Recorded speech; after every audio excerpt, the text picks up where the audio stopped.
So I'm Kanchana Ambagahavita from the Central Bank, and this is the first time I am working with the Google Meeting app, so I'm not very familiar with it, but we'll try to do it as best as possible. If you can't hear me at any time, please quickly let me know so that we can do something about it from this end. So I will start this and just set some house rules, and we'll take it as it goes. And if there's anything, as I said, just quickly let us know. Thanks. So some house rules to start with. We'll start with the camera on for a minute. Can I see everyone? Can I see all the students who are here at the same time?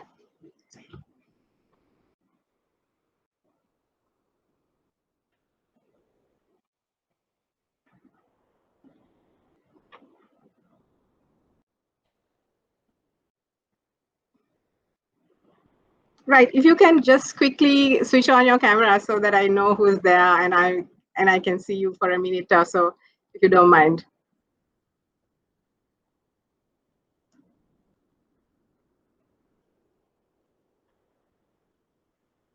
Can you hear me? Right. Okay. One camera is coming on. Hello. The others?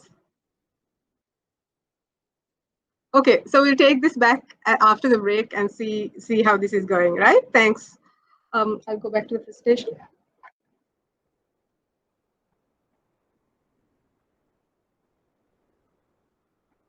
Right. So your cameras are off. It's not a problem, and we'll wait for others to join in. Keep your microphone on mute. Unless you have anything to share or you want to ask a question, just raise your hand. I think there's a hand raising function in this, right? So just raise your hand. You feel free to ask any question that you want. This presentation is originally made for a discussion format, so I'm very happy to discuss and answer any questions. And we'll take a 15-minute break after about 2 hours, 50 minutes, and then we sort of start the process again. So today we are studying payment systems and the legal aspects and the operational aspects, because you can't really talk about the legal aspects properly without understanding how payment systems work. So we'll start from the basics and we'll move on to sort of the more complex systems that we have. And then we'll talk about fintech and the innovations that are going on after the break, right? So first of all, very simply, let's wait. I need to go to presentation mode again. I'm very sorry about this. How do I get to the presentation? Okay. Right. So, okay, right. Sorry about that. And so we have payments. So what do we pay for? We have payments ranging from very large payments, like let's say buying a house or hospital expenses, to very sort of mundane electricity bills, or petrol, or internet bills. These are all payments. They're all payments of different values, of different urgencies, of different regularities. So the frequency changes. Like if you won't buy a house every day, you'll probably buy a house once or twice in your life, but you will buy your food probably once a week. Or there will be other payments that you sometimes, if you're buying food from a shop, you're probably making that payment every single day. So the frequency changes, the speed speed that you require this payment to be done changes, the value changes, right? So for all these needs, we have different ways of making the payment, and those are governed by a lot of rules and regulations, and there's a lot of institutional actors, and we are going to sort of look at how this is going forward, right? So why do we study payment systems? Why is it important? Because in the economy, every single transaction involves a payment. If it is a monetary transaction, it involves a payment. So if we have proper payment systems, then the economy and the economic activity can function better, right? So it's a transfer of value from within the economy or outside the economy. So outside the economy can be imports, exports, remittances, all those fall into the wider ambit of payments. And then we have the need, as I said before, there is the frequency. So the system has to be efficient, it has to be reliable. That's very important. And then pay, payment systems become very complex operations because there are multiple types of payments going on. And if people don't get the money for the transactions they do, then businesses, the economy cannot function. It falls apart. So we need to understand that it is really, really important that the payment reaches its finality. It has to happen. It seems such a sort of a mundane, sort of boring thing to talk about, but if we think about it, if we can't pay, or if we don't get paid for the work we do, for something that we are selling, then we won't do that, right? We won't work if we don't get paid.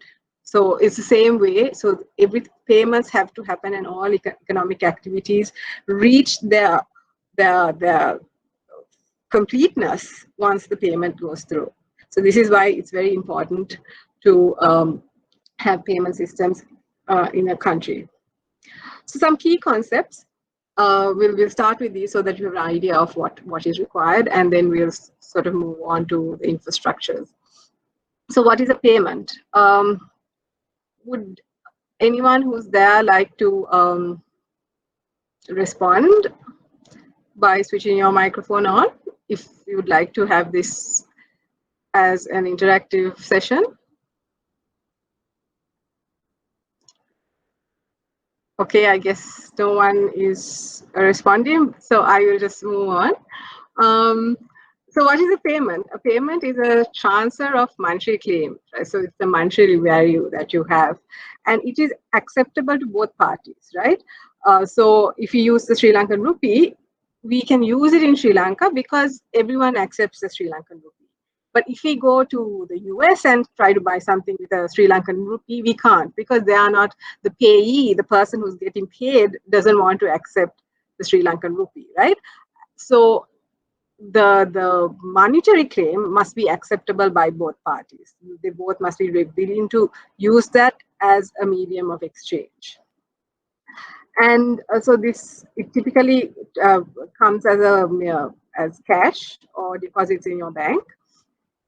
And so the common types of payments, you have cash payments, which we all know, and then we have non-cash payments, checks, which are paper-based, and then you have electronic payments. So what we are really going to discuss today is about the non-cash payments. The cash payments, we all know how it works.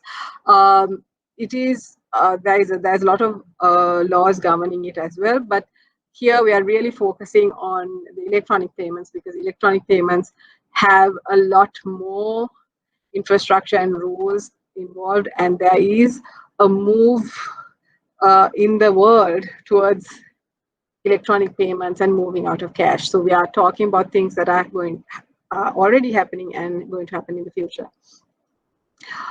So I have a video about how payments evolved. So let me try to show this to you.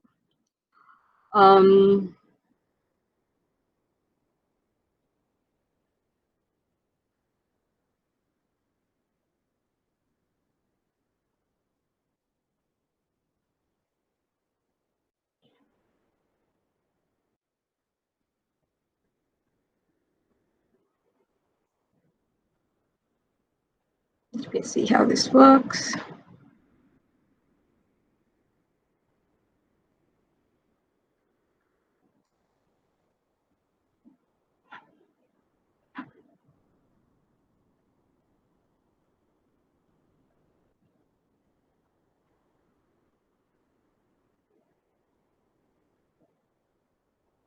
Sorry, I can't figure this one out at the moment. I will, once the assistant comes in, I will, let me see. I will try to show this to you. Sorry about that.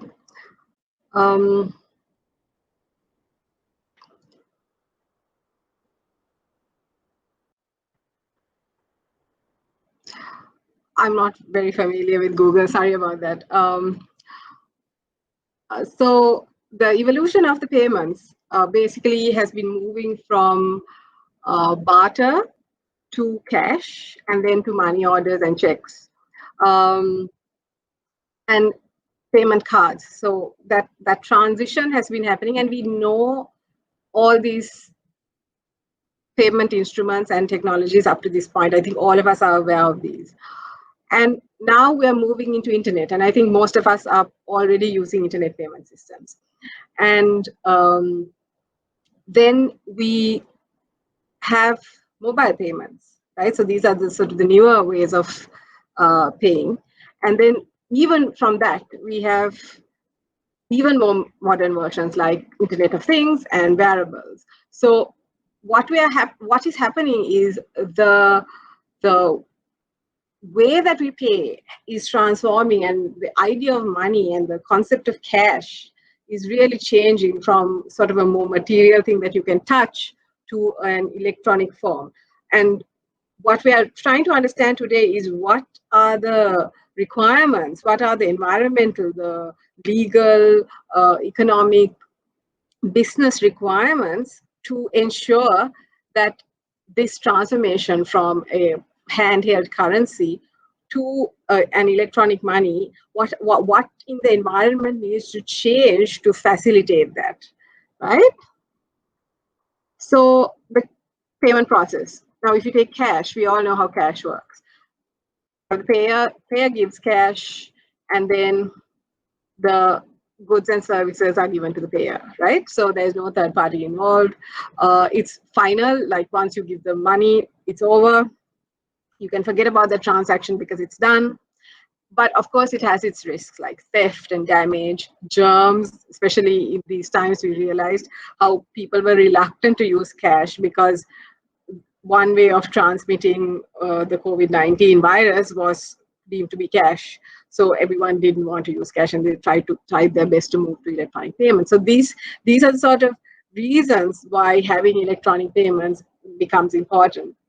And really, this crisis highlighted the importance of all the work that has been going on in Sri Lanka to promote electronic payments. So next we have non-cash payments.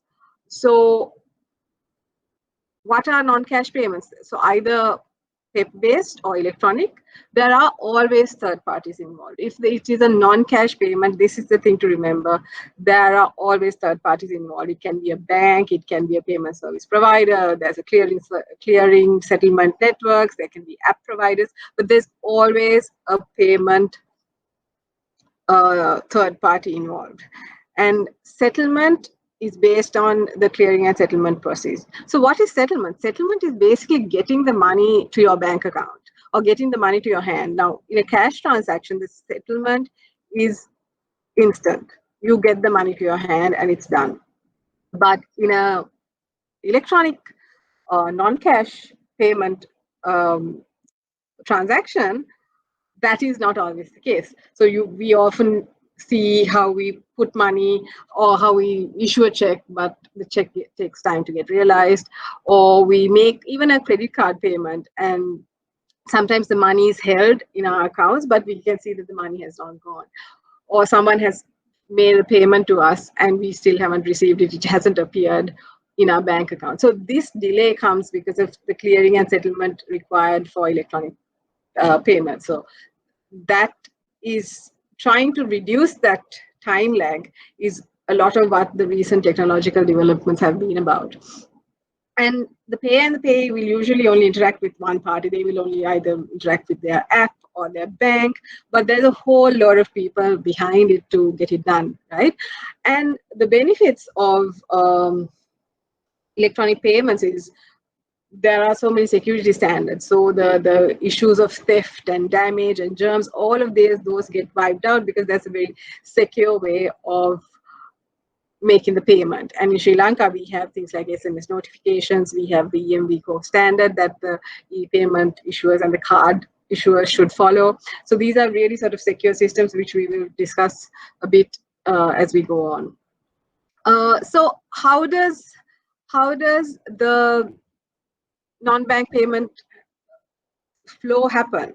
So this is probably something, this is a stylized model. So it's not straightforward. So I will just um, explain this to you, right? So now here is this transaction between the payer and the payee, right? So the pre-transaction, the payer will say, oh, I have tell the bank, oh, I have to make this payment and give instructions. So once the bank is given the instructions, either via the debit card or from online banking or from the app, but whatever, they're all going to your bank account, right? And then the bank then authorizes. They check the payer, they check the payee. Okay, they check the money in the bank account and they're like, okay, there is enough funds to make this payment, so this payment is authorized, right? So that payment is authorized to go. So the other payee's bank will also be notified, okay, there's this payment coming along. But when does the payment actually happen? So then there's clearing. What is clearing? Clearing is most banks will pay the other bank at the end of the day or in a clearing cycle. So they will net off all the requirements during the day or the clearing cycle, and then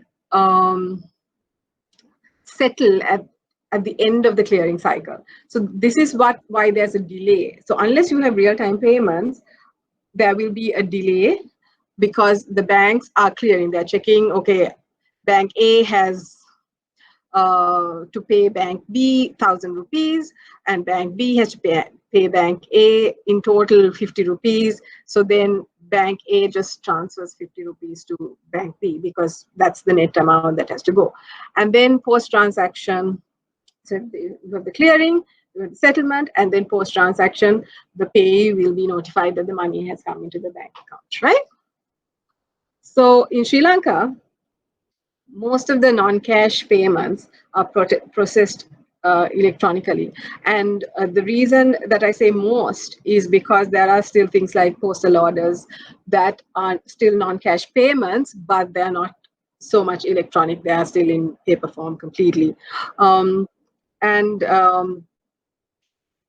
I have been saying all along, that there are multiple rules and regulations for the timely settlement and the security and the efficiency of the system. So what is a payment system? Payment system is a very wide term. So there are sets of instruments, what we have now slightly touched upon, like checks and electronic payments, cards. Then there are procedures. So to run all these systems, there are a lot of procedures involved. There are rules on how to transfer funds.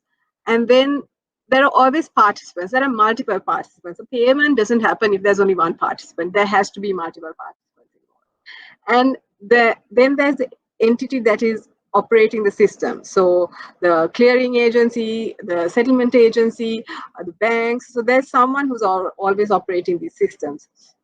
Dr. Anjama, who wrote a book on payments, she sort of further elaborated this, and she said it includes instruments, payment infrastructures, so the clearing and settlement systems, and other ancillary services. So payment systems is not just the technological system, it includes the institutional structures, the legal regulatory framework. Everything is called a payment system, right? And the term national payment system is given to the cumulative of all these payment systems. So in the country, you will have cash-based, cashless, card, mobile, different types of like payment systems, but when they all come together, they become the national payment system. And sort of the common thread that's running through these is the cash. So the cash is always, sorry, the money that is used is the central bank money. So whether it's a cash-based or cashless, we're still using central bank money to move the value. So that is how they all interconnect and become a part of the national payment system. And here in this lecture, what we are really focusing on is the interbank payment system. So within the bank, so if you do online banking, you will know within the bank, the bank itself will there won't be any delays because it is going through the bank's internal systems. But if you're going to transfer money between banks, only all these issues and delays start happening. And so what we are really talking about here today is the interbank payment systems, right? How customers from two different banks transfer money using non-cash payment methods. So what are payment instruments, right? So any instrument that enables a person to transfer funds is called a payment instrument. And this is a very sort of a tricky term, and it's sometimes easy to understand, sometimes difficult to understand. But a payment instrument has a legal force to transfer value, right? So in addition to cash, which cash is can be considered a payment instrument as well, there are non-cash payment instruments, right? So the issuing, acceptance, using of all non-cash payment instruments are regulated. So is cash, but these are more regulated. So the non-cash payment instruments that are available in Sri Lanka are checks, postal instruments, payment cards. Then there are credit cards, debit cards, stored value cards in Sri Lanka, mobile-based payment mechanisms, and then there's internet-based payment systems and QR code-based payment systems at the moment. So these are sort of very broadly, I think, almost all the payment instruments that we have in Sri Lanka right now. So let's go to the legal and institutional framework. So the role of the central bank. So we are the sole regulator. We are the authority responsible for regulating payments and settlement systems in Sri Lanka. So the central bank is empowered under the Monetary Law Act. The Monetary Law Act is the act that establishes the central bank. So in that act, so sort of like our articles of association, you could say, or the memorandum of understanding. So this act sets out what the central bank can do, and one of it is regulating and administering payments and settlement systems. And then there you have the Payments and Settlement Systems Act, which also gives the central bank the power to regulate and supervise payment and clearing systems. So we also operate the real-time gross settlement system, which I will explain to you as we go along. And we have delegated our power to facilitate clearance or clearing to Lanka Clear, which is jointly owned by the commercial banks and the CBSL. The PSD, the Payments and Settlements Department, which I belong to, primarily executes the functions regarding regulation of payment systems to in central bank. And we also chair the National Payment Council, which I will discuss as we go along, which is the highest decision-making body regarding that makes recommendations for the development of the financial infrastructure in Sri Lanka. So we chair that the council as well. So the legal framework, very broadly, as I said, there's the MLA and the Payments and Settlement Systems Act, and Section 5 of the MLA makes us the authority responsible in Sri Lanka to administer, monitor, and supervise payment systems, along with monetary and financial systems. So they all three come together. And we also have the power to establish and operate systems for the transferring of funds and settle payment obligations. So, and where the Payments and Settlement Systems Act goes, it covers the wide area of Sri Lanka itself. So it captures all payment systems in Sri Lanka, and so we can regulate, supervise, monitor payment and clearing systems, any of it, and regulate and supervise any money service, right? So a lot of the regulations come under money services. We facilitate the electronic presentment of checks. We will talk about this as we go to CITS systems. And we also have the obligation to prepare a national framework policy on how to establish payment systems and develop them, right? And it has very wide powers, and any person can be a legal person, a normal person. They can, if they are engaging in or likely to engage in providing a payment system that falls under the ambit of the PSSA, which in itself is very wide, we can step in and regulate them. So this is a snapshot of most of the regulation and subsidiary regulation that we have issued from the time of this act in 2005. So I'm not going to go into these in detail, but they have different levels of powers, and but all in all are equally binding, right? And some of them I will touch on as we go along, right? So what is the institutional framework? So when we talk about the institutional framework of the payments industry, it's a very wide excuse me, it's a very wide institutional framework with a lot of actors, and this is why it becomes so complex. It's got the central bank, it's got the commercial banks, it's got the specialized banks, non-bank financial institutions, card schemes, these are international players, fintechs, we will talk about fintechs as we go along, and mobile network operators. So if you take banks and if you take the banks and the financial institutions, they hold deposits of the public, so they have the actual money that's going to get transferred.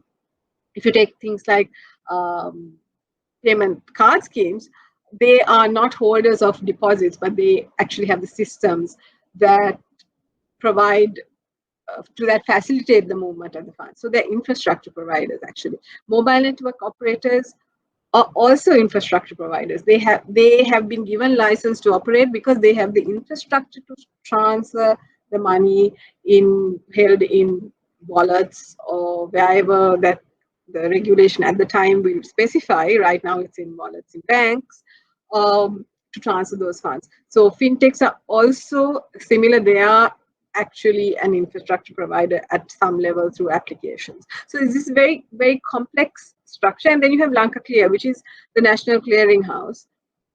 And almost all the payment clearing ultimately comes to Lanka Clear through some direct or indirect means. So there's a huge operation that goes behind, and there are a lot of people involved behind the scenes who have to facilitate electronic payments. So though it's like really simple for us, the fact of the matter is that there's a lot of work that goes behind the scene that people don't see to get payment from the start to the finish.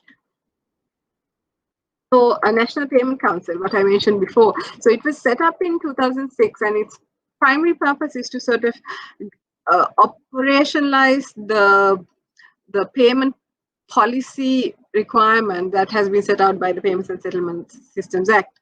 And it, sorry, what's up with the number anyway? So it comprises of stakeholders in the payment industry, so banks, all people who were there in the institutional framework. Those groups are represented in the National Payment Council, and they discuss and come up with a 5-year roadmap on where the payments and settlement payment systems in the country should be heading. And a lot of the new infrastructure developments, the fintech innovations, all those sort of spring from those discussions and taken forth. And this is a very useful forum because the stakeholders themselves are involved, they can directly make commitments for the developments, and they can also share their issues. So it becomes a very interesting forum for discussion. Then we have Lanka Clear. So Lanka Clear is the interbank retail payment systems, or it operates all the systems that are not RTGS, and provides the clearing facilities. So it was initially set up in 2002 under the Central Bank Modernization Program, and previous to that there was the Sri Lanka Automated Clearing House, which is operated by the central bank. So what we did in 2002 was to divest this power to a company which comprised of the licensed commercial banks and the central bank. So the reason that there are licensed commercial banks is because licensed commercial banks have accounts with the central bank. So facilitating settlement and clearing with licensed commercial banks is much easier because they already have accounts in the central bank. So that's the logic of having them as members of Lanka Clear. So now we get to electronic payment and settlement systems in Sri Lanka. So let's see. So if now we are going into the more complex uh, areas of the lecture. So when you take electronic payment systems, we have large payment systems, large values, and retail values. So this is sort of the internationally um, accepted way of dividing payment systems, right? So in Sri Lanka, you have large value, which is the real-time gross settlement system, and then you have several retail payment systems. So you can see you have the check-based system, you have SEFs. Some of you might have already used SEFs when you're doing online transfers. Slips, most of us are get our salaries from slips, card-based, e-money. So you can see that the retail, the spectrum of retail is very, very wide, right? So you can get all these information if you go to the payments bulletin in the central bank website. So large value payments are obviously more in Sri Lanka. So most of the payments, if you take bulk of the electronic payments, they go as large value payments. That means large value means per transaction the volume is very large. It is more than a million or a billion, or it's more than 5 million generally. So most of these transactions in Sri Lanka are large value transactions. You can see the difference in the graph itself between large value and the retail value. So if you take large value payment systems, so the international definition is that they are fund transfer systems that typically handles large value and high priority. So large value, high priority. So that is the combination. If it's large value and not so high priority, there are other systems, because you generally have to pay a bit more in large value payment systems to get the payment across. But the net benefit is more than the cost involved. So therefore, it serves well. So for a country to function efficiently, it needs a large value payment system, because if you take trade, investment, finance, these are large payments. Let's say BOI investment. So they will need large value payment systems that can handle the sort of efficiency required and the reliability. So in Sri Lanka, it's the RTGS system. RTGS system is a system that actually operates in many countries. That they will all have their individual RTGS system. We were very early. Sri Lanka has very advanced payment systems, and we are sort of almost ahead in the South Asian region when it comes to core infrastructures, because we made investments very, very early. And most countries have only a single large value payment system. Because of the nature of it, there is no point in having multiple, because they are high value and low volume. So this, if you can just see this is the comparison between the volumes and the values of the RTGS system, right? The amount in 2019, the total amount it goes into trillions, right? But the number of transactions are in the 100,000s. So the daily average is 373.3 billion, right? That is the daily average of the total transactions. So that is what is meant by large value here, right? And then in many countries, the RTGS systems are directly operated by the central bank because of the risk involved and the fact that the banks already hold accounts with the central bank. So the liquidity requirement can be easily met for the RTGS system when the central bank is running it. So now what I will do is I will explain each system to you and just explain the salient points in all of them, right? The RTGS system, as I said, was a very early investment of the central bank. So 2002, we started our modernization, and 2003, we introduced the RTGS system, right? And so the thing about the RTGS system is the transaction is real time. So the moment you send the money, the other party gets the money. There is no clearing involved. It settles immediately. So if someone says real time, the likelihood is that there is no clearing involved. And in RTGS, it's real time gross. So there's no netting. So the full amount just goes, right? And this is why it's important to have a hold on the accounts of the parties involved. And about 90% of all the non-cash payments in Sri Lanka actually go through the RTGS system. And majority of these transactions are call money market, government securities, OMO operations. So very not day-to-day things that we see on the road, but these are things that make sure that the country is running and the economy is running. That happens in the back end. So to ensure that this is very efficient and is fluid, the participants need to have sufficient liquidity. If, let's say, there's a real-time payment posted and the other party doesn't have the money to pay, then there is a liquidity issue and the system falls and credibility is lost. So it's really important that all the banks involved have the required amount of money. So to get over these risks, the central bank provides intraday liquidity facilities, so like a very short-term loan for banks to settle the money so that the system keeps functioning and they have to settle it at the end of the day, right? So at the end of last year, there were 37 participants, and these include both the banks and the primary dealers. And then there's the EPF and the stock exchange. So what is gross versus net, right? So if it is gross, let's say this, I alluded to this example at the beginning as well. A has to pay B 100 million, B has to pay A 50 million, right?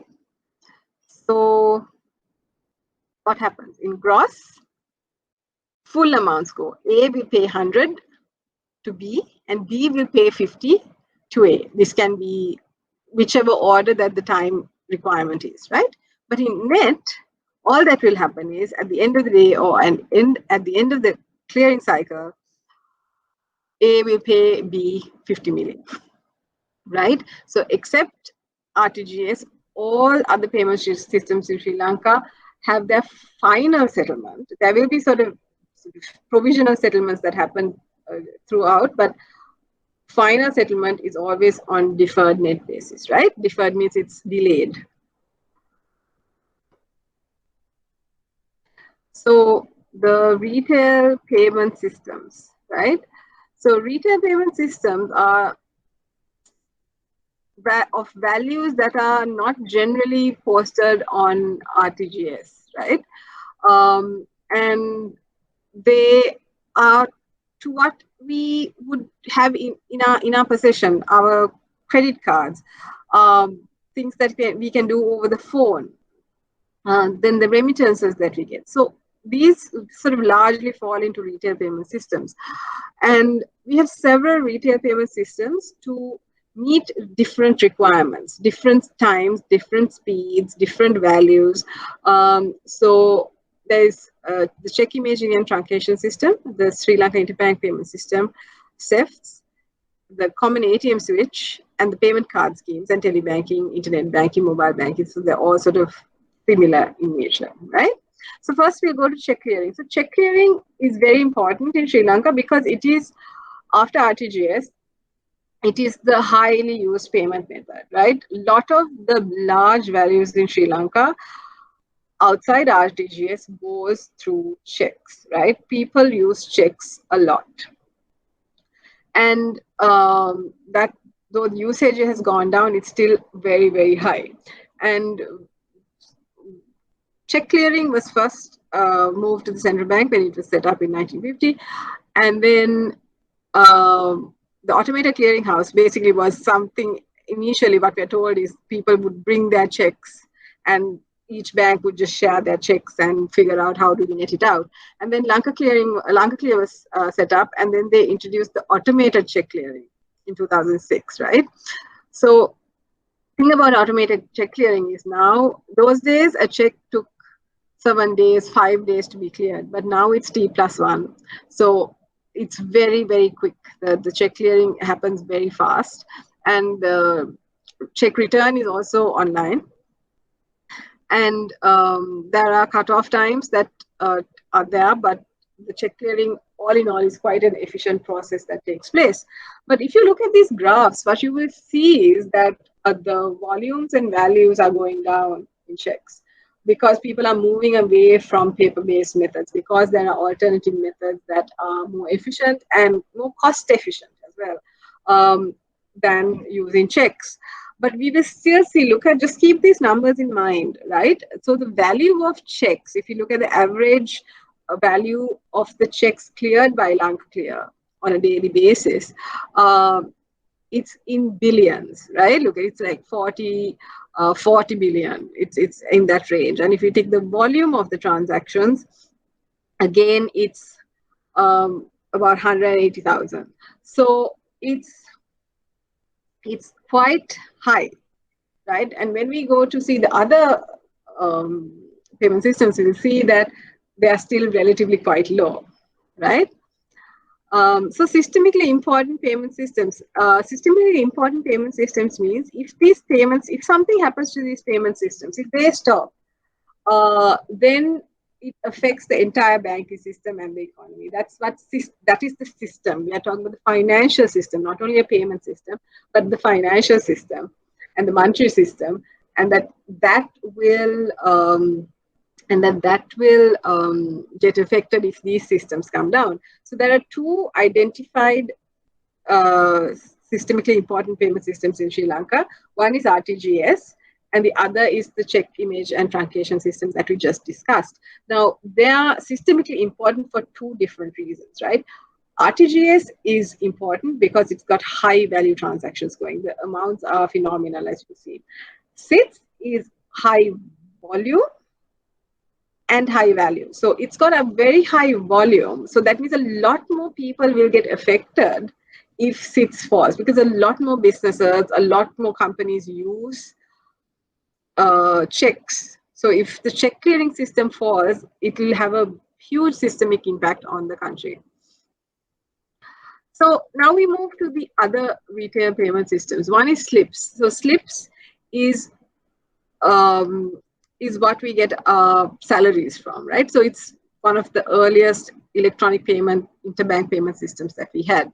It is the earliest, actually. So it was set up in 1994, and it was online. And then in 2010, it went online, right? So you can post things online. And what it really processes is in batch. So things like salaries, where the company would send all the names to the bank and bank accounts and say, okay, on the 24th, post this to everyone's accounts. And then, so they're going in bulk, right? It can do single, but mostly its use is to be used in bulk. And it can do both debit and credit transfers. So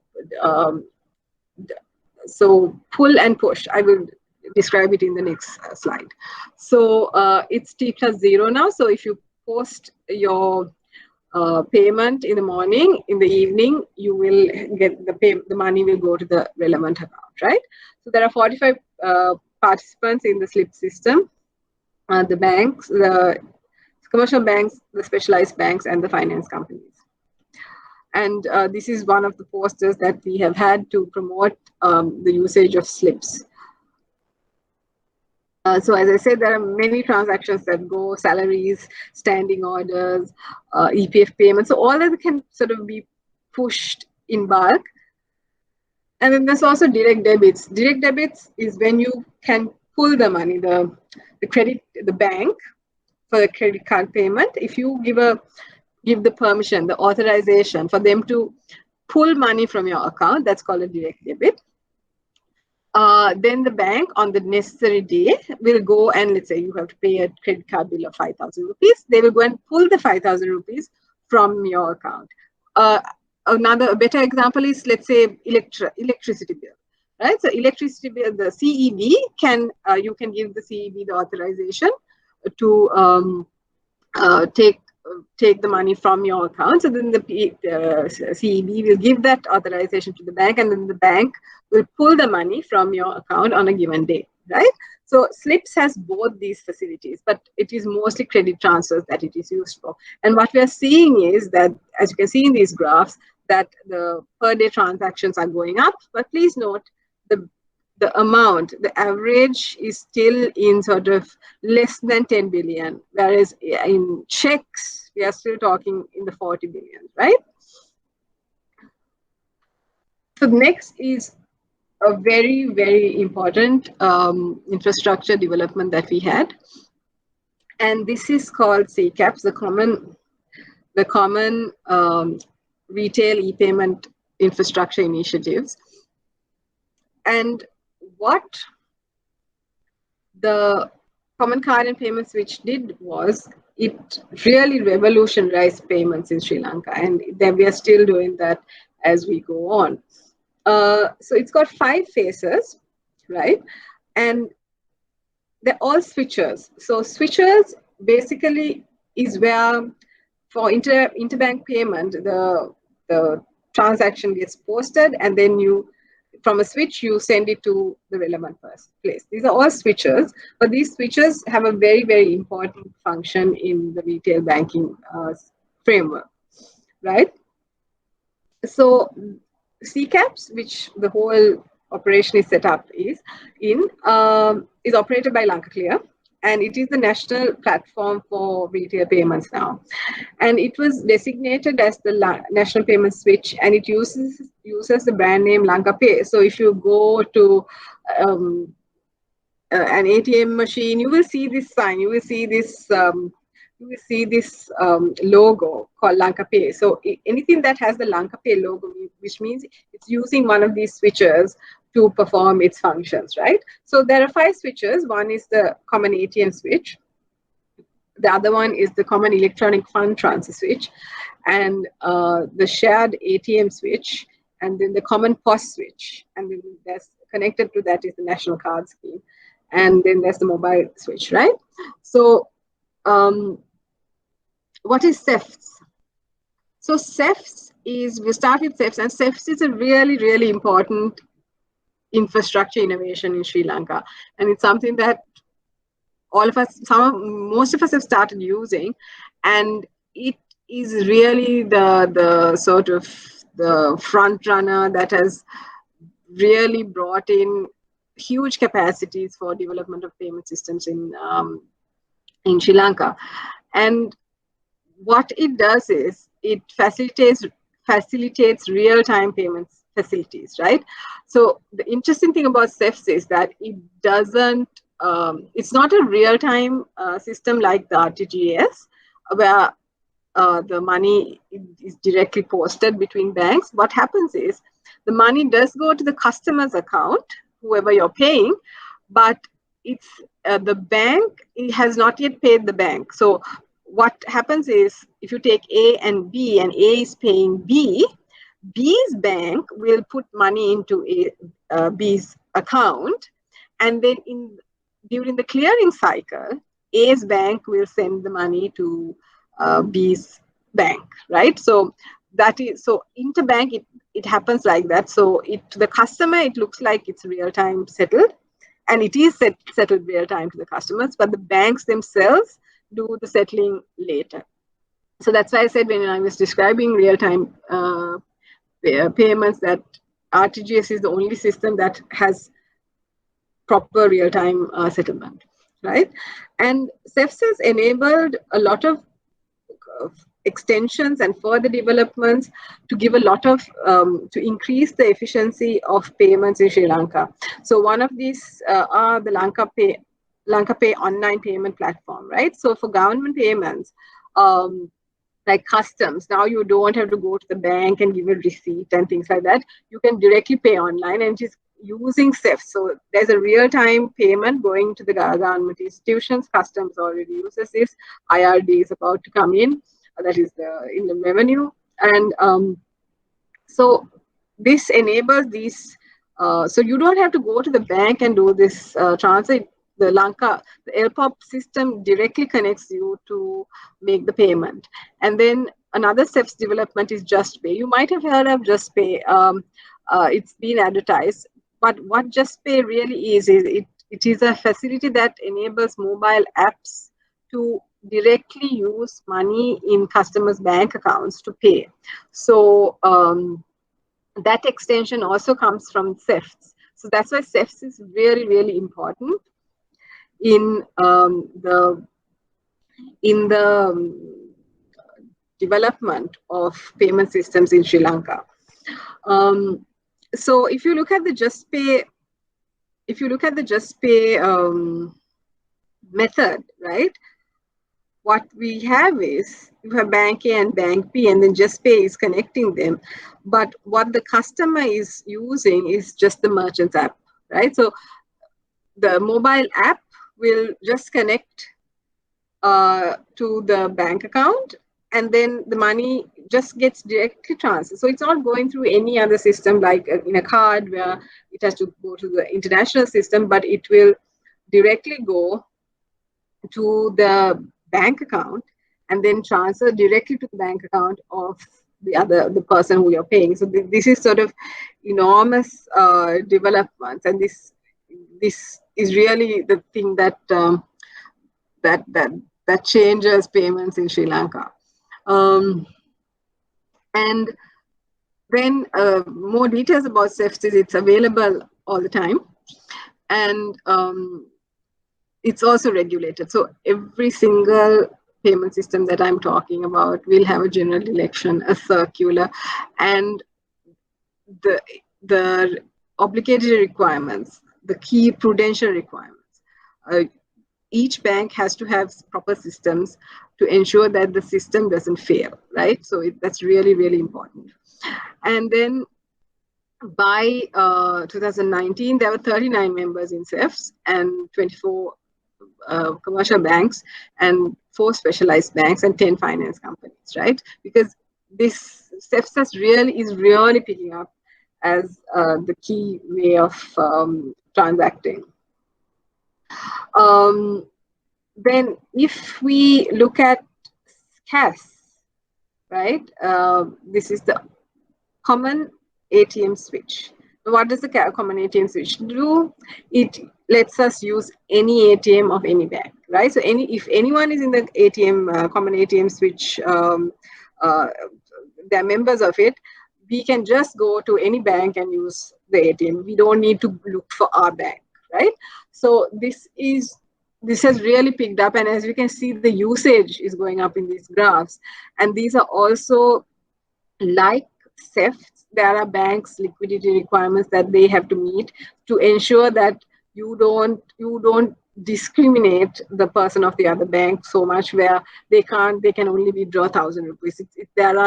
We always revise these levels and look at how much money minimum can you issue, and make sure that it's not a cumbersome process for the customer. So that's really important. The credibility of a payment system really lies on reliability. So when someone tries to use a payment system, they should be able to use it and not be bothered and not have to ask 1,001 questions. It should be fast and efficient and reliable to make sure that the money goes to the right place. So taking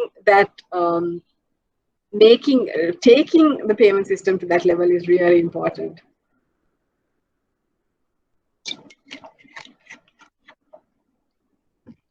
Right. So next thing is we have the shared ATM switch, which is a very important innovation for financial inclusion purposes, because having an ATM network, though it's really easy for us to go to the ATM and just take money out, it's a very, very expensive operation.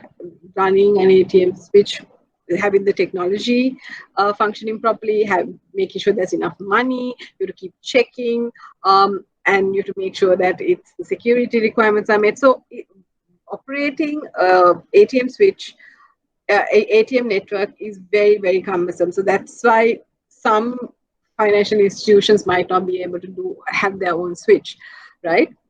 So then the shared ATM switch was introduced, and what it did was, for banks that don't have the capital to join this or the technical skills, join CAS as primary members, they could link from another bank that is already in CAS and then their customers can enjoy the same facilities as customers of CAS member banks, right? So RDB, the Regional Development Bank, and Sarvodaya have both joined. And what that means is the RDB customers and Sarvodaya customers, these are really sort of low value, smaller customers, and this is really targeting the financial inclusion aspect of it. And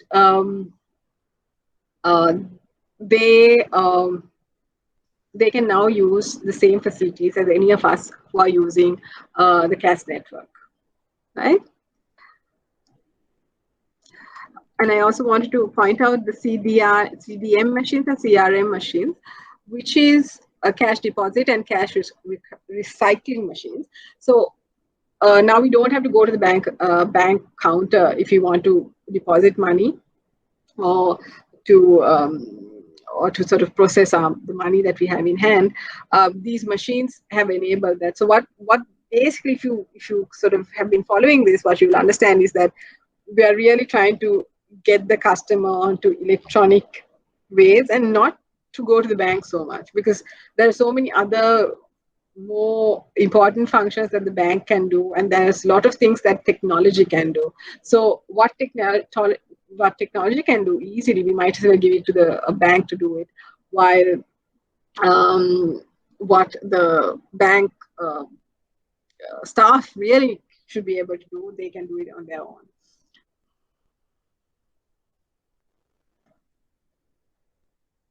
So then we sort of go into payment cards, right?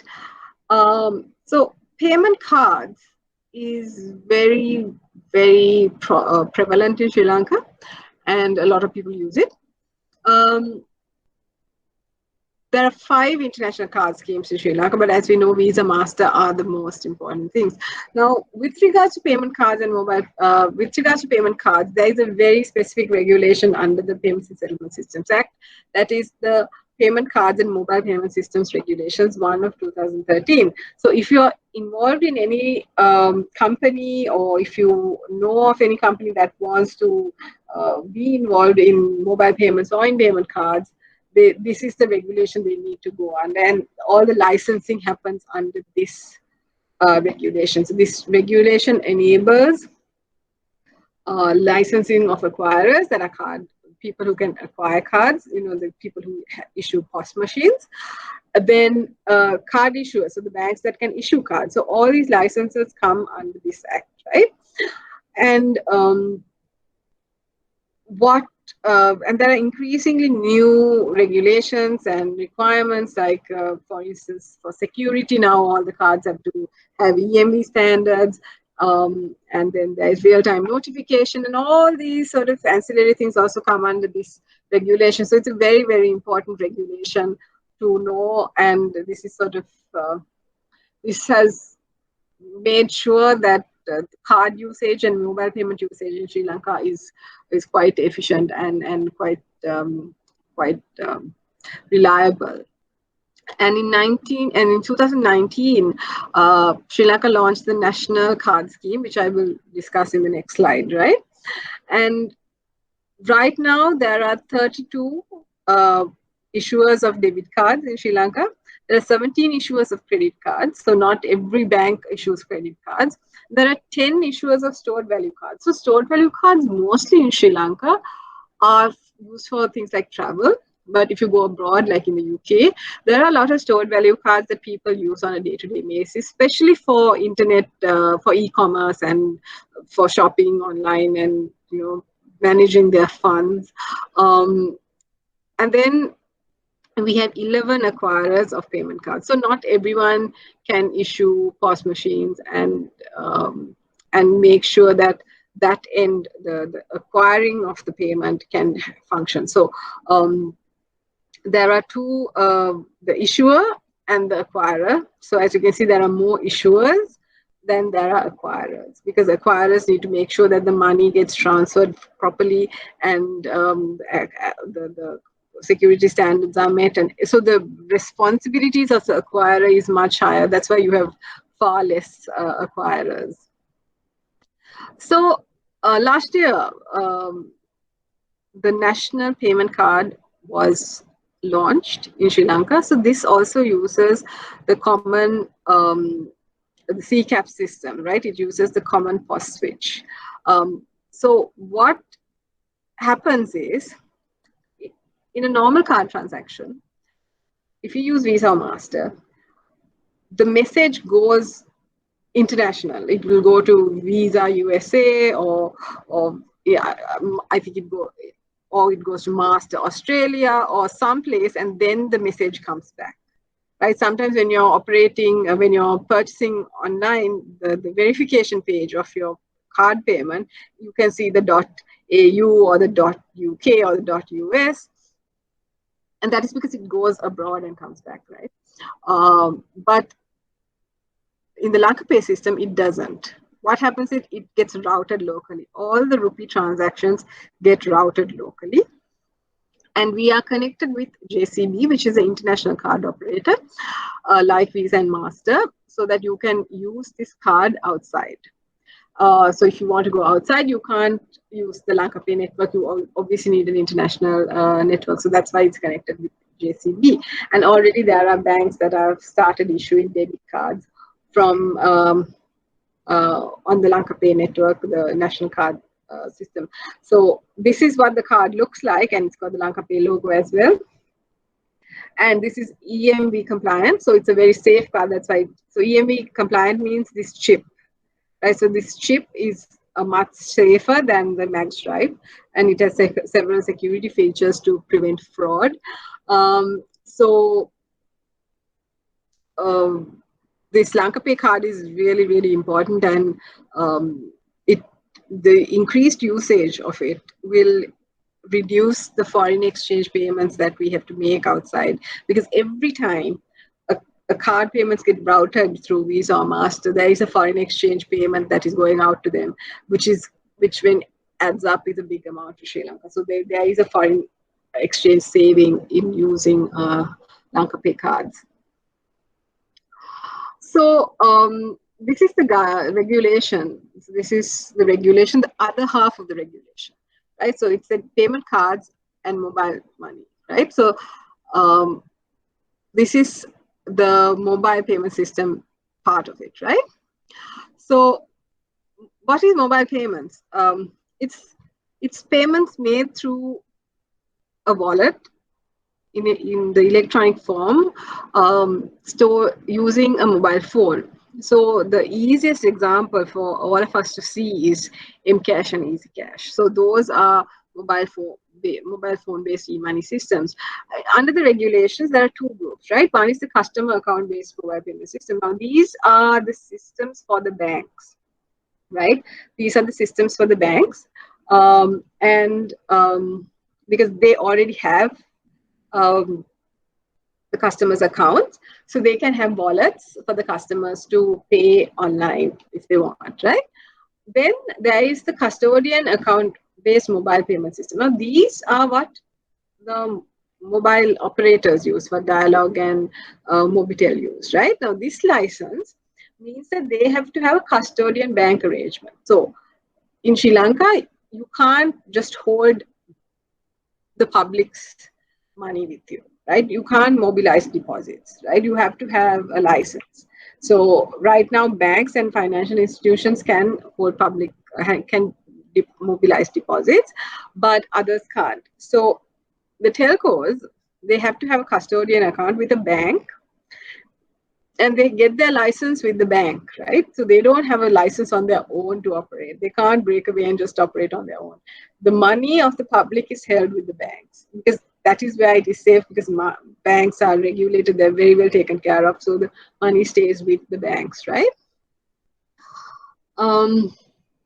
So if you look at the mobile-based money systems, they're mainly used for very low value transactions. They have wallet limits as well, and their purpose is for low value transactions. So if someone wants to do a large value, it's not the place to go. There are so many other ways to transact money. So this is really not the place to go and look for a high value transaction. So it's mainly for things like it's used for utility bills, remittances, sort of within the country or even outside. So even if you're working abroad, you can remit your money to the wallets subject to the wallet limits from an agent in that country. So Easy Cash will have agents in, let's say, Italy or Dubai, and you can go and put your money there, and then the money will come to the bank account and then automatically get transferred to the Easy Cash wallet, right, of whoever it's getting transferred to.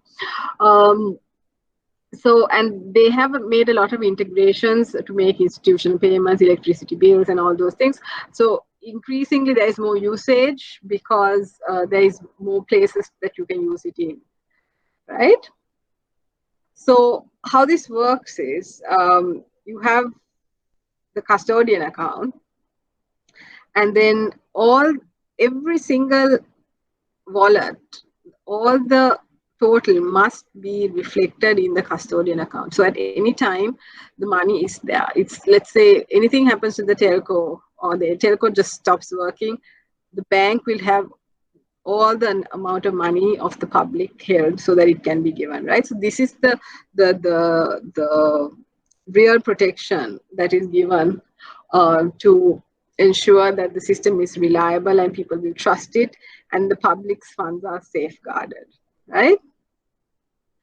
So the system that Sri Lanka has, so a lot of countries had mobile payment money. It's like there is M-Pesa, which is the most popular one, and in India there was I can't remember the name of it, sorry. But in Sri Lanka, the difference was that we gave the license to the banks, and we had a very interesting model which Kenya, Uganda didn't have. So they gave the license to the telco, Safaricom there. But because the systems that we had was much more reliable and there was more consumer trust. So actually, we are featured in Sri Lanka is featured in an article in the Harvard Business School's publication as as a model for good mobile money implementation in a country. So let's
Nirosh.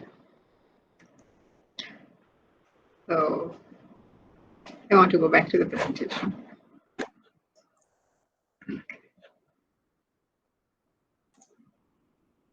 So when I'm putting the next the YouTube video, so I have to stop the presentation and go to the YouTube. Okay. Right. Thank you. Okay, welcome back. If you saw that video, it's sort of a recap of what we learned in the first half, and it sort of sets out all the infrastructures, and it's a video done by Lanka Clear.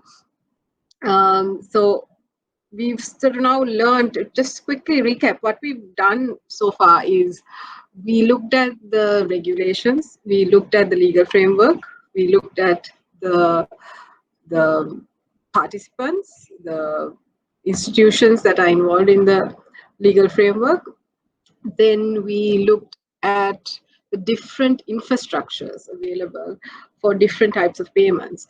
And when I say different types of payments, that means value, volume, time, urgency, cost. Different factors make a payment different from each other.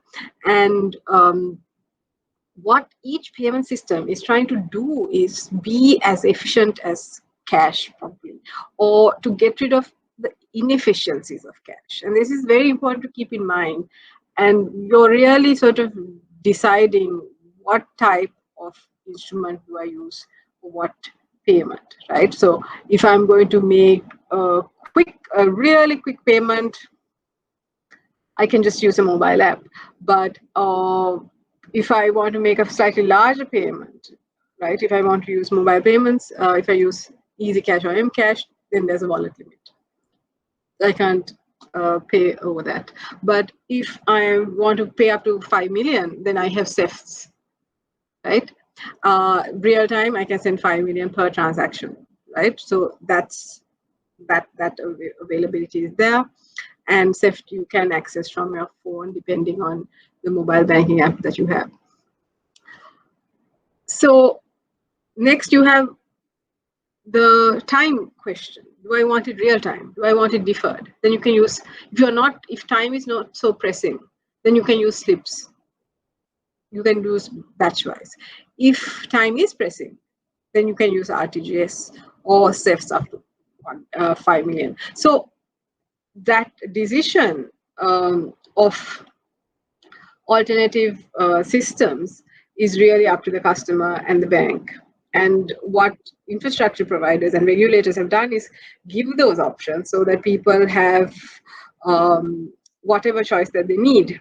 And the reason that it's separated is so that each system doesn't pack up. Like if everything goes from the same system, there will be too much of load. If RTGS also has to facilitate a lot of, let's say, 10 rupee, 50 rupee, 100 rupee transactions while it's doing billion rupee transactions, then the system could pack up. And there's no urgency for certain types of small transactions to go real time, right? So the cost is less for certain types of payments because they don't require the urgency that, let's say, an RTGS requires or a SEFs requires. So really understanding which one is the best option is down to the customer and the bank. And it's really important to get a good understanding of what type of payment infrastructures are there and really use them, because they're all now, because of technology, they're all sort of equally accessible from your online banking. So using them is really the best way to make use of these investments that the country has done. So I have requested for cameras on, but I'm not sure how many people will switch on their cameras. So we will proceed and with the presentation. And what we are going to look at in the second half is payment innovations. What are the new things? All these infrastructures that I talked to you about is relatively very new, and they are sort of state-of-the-art infrastructures in the world. So SEFs, you have the replica of faster payments in UK. There's the replica as Target in Europe, and different countries have the same thing in different names. But Faster payments. The CEF's architecture is really, really important for payment innovations. And what we're going to look at is how payments have evolved in the last decade or so. So we've sort of moved from many decades to now this final decade, and there's a lot going on in payments. And it is a very exciting area now. There's a lot of investment going in payments. And what we are constantly seeing is new innovations coming up. So it's important that we learn about this, because this is really what's happening in the future. And a lot of banking, the concept of banking is resting in these payment innovations. So that's why it's very important to understand these, right? So I'm just going to go there. So fintech. So the concept, when we're talking about payment innovations, it has to be fintech. I hope you all have heard of the word fintech. If you haven't, we will talk about it now. So it's coined from the term financial technology. And it's been there for about 2 decades, but it really gained popularity in around 2012, 13, around that time. And it really picked up. And financial services, banks have been one of the first industries to adopt technology. That's why you have, even though at a retail level, there hasn't been a lot of technology being used, at commercial level, at business level, there is a lot of technology that has been used for a long time for financial services. Now, the real difference about fintech, as opposed to the previous financial technologies, the technologies used in financial services, is that it uses the digital nature of technology.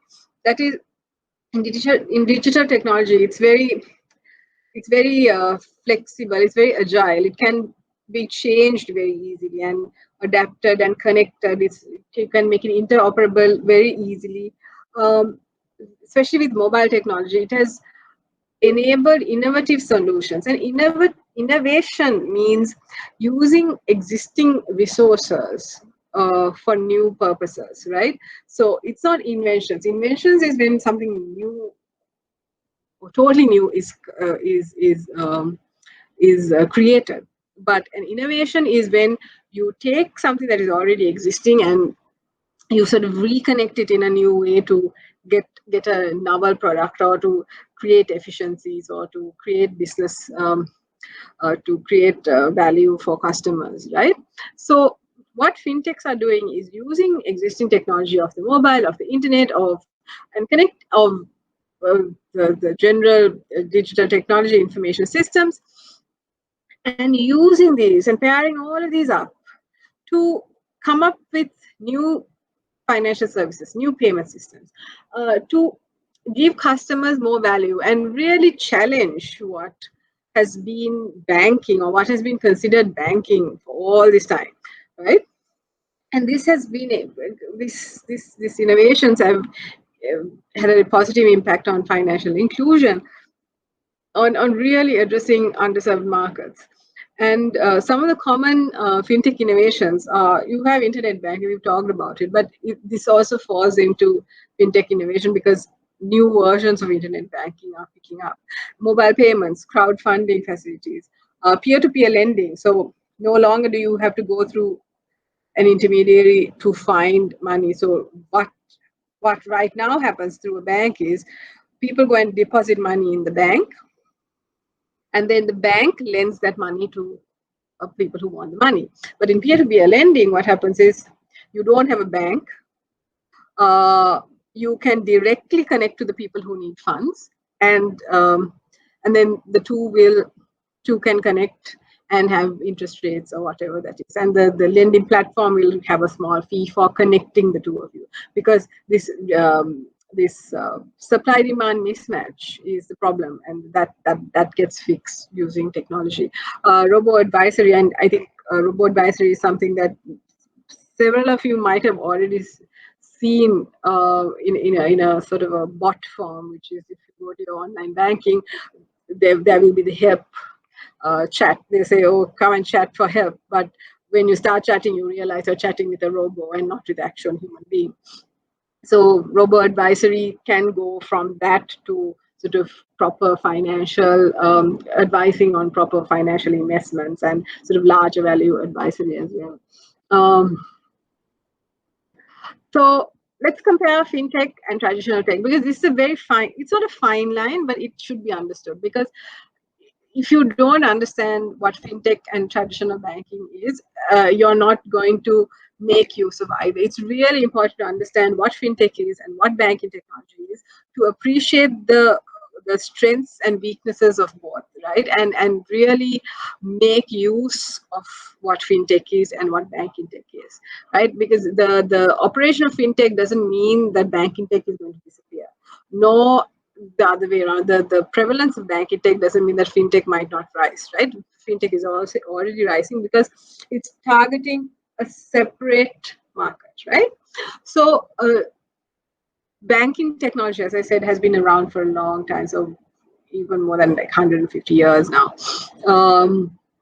And it really provides, and when we talk about banking technology, we're not only talking about technology in Sri Lanka, we're really talking about technology in the world, because we are talking about international transfers, we're talking about global trade. And a lot of the electronic payments, even in Sri Lanka, we're using SWIFT and Asian Clearing Union, and different cross-border payment methods. There's a lot of funds that go at that end that we don't see as people living in a country. So it was in 1867 that the first telegraphic cable was set, the transatlantic, that is between New York and London, right? And these telegraphic transfers enabled stock markets to trade at a transatlantic level. So people in London could buy what was in the New York Stock Exchange. So this was sort of the very early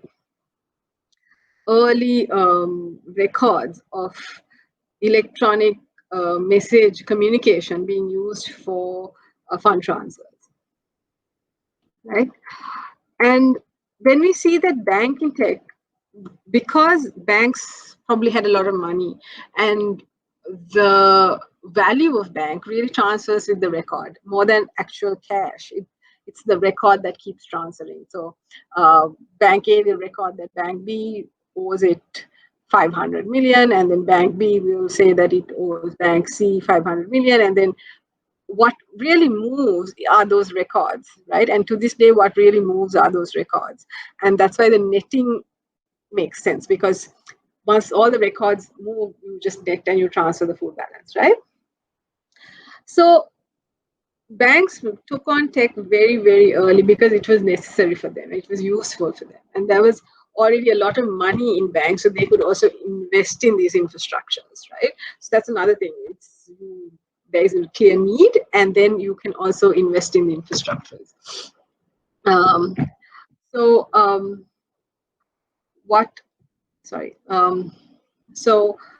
what we find is, in about mid-century of the 20th century, there's a lot of focus on technology getting pumped into banking.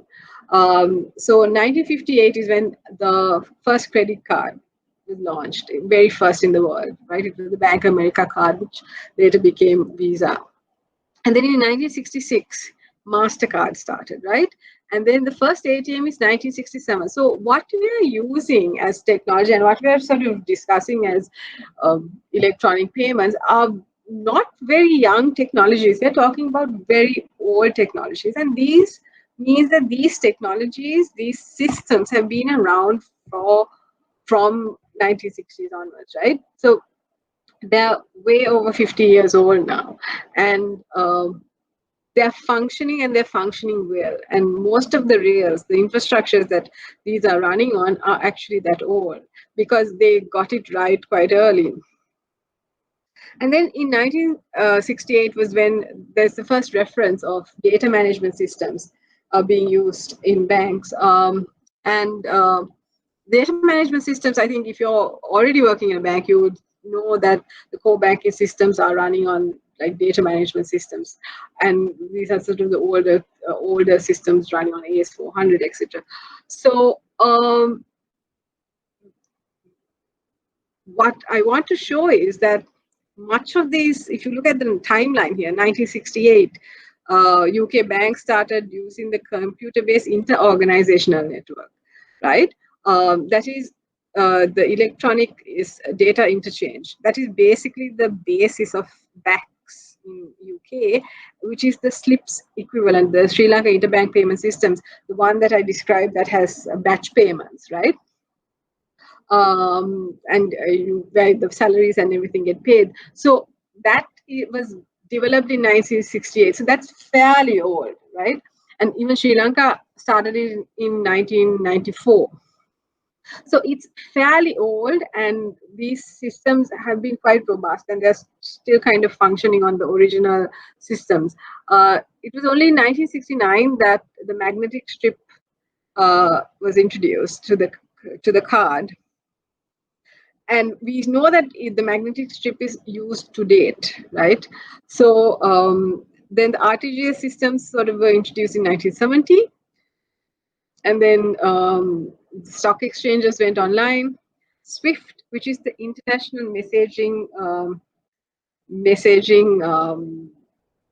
language, or the international messaging system, um, was launched in 1973, and we still use SWIFT as it is, right? And there have been sort of subsequent changes, but more or less it's the same. So these are called legacy systems because they were built in sort of a closed way, and they're sort of fixed, and they don't have the interoperability or the agility that new sort of internet-based systems have. So the logics are slightly different. They're more control-based logics. So they're called legacy systems for this reason. And but we see that all of them, there's a whole bunch, they're bunched together in the 60s and the 70s. And most of the banks in the world have these from that time. So even Sri Lanka, a lot of our banks started adopting information system, digital technology in the 80s or so, 80s, 90s. And they have these old systems as well, right? But these systems are robust, they're safe, they work well, and they are doing their job well. So that's why we need to appreciate what is there as the core infrastructure. So if we don't appreciate the strengths that they have, it's very difficult to build on top, because that's what fintechs are doing. They're building on top of existing technologies. So if we say, oh, these systems are bad, or the systems of the banks are bad, then it's not going to help us so much. They have their issues, especially with the volume, with the increase of volume, the demand for higher frequencies, but they largely have been doing their part quietly quite well. So we need to understand this to appreciate this. And then we find that in 1995, EMV technology was used. Now, EMV technology is very, very important these days. We recently, the central bank uh, issued a direction that EMV technology must be used for card transactions, and we've been having public awareness campaigns telling people to take EMV standard cards, that is a card with the chip on it, because that has a lot of inbuilt security. But if you look at it, that technology is about 20 years old. We're talking a lot about it now. But it also is about 20 years old. So this is why we call this innovation, because a lot of these things are already in existence, right?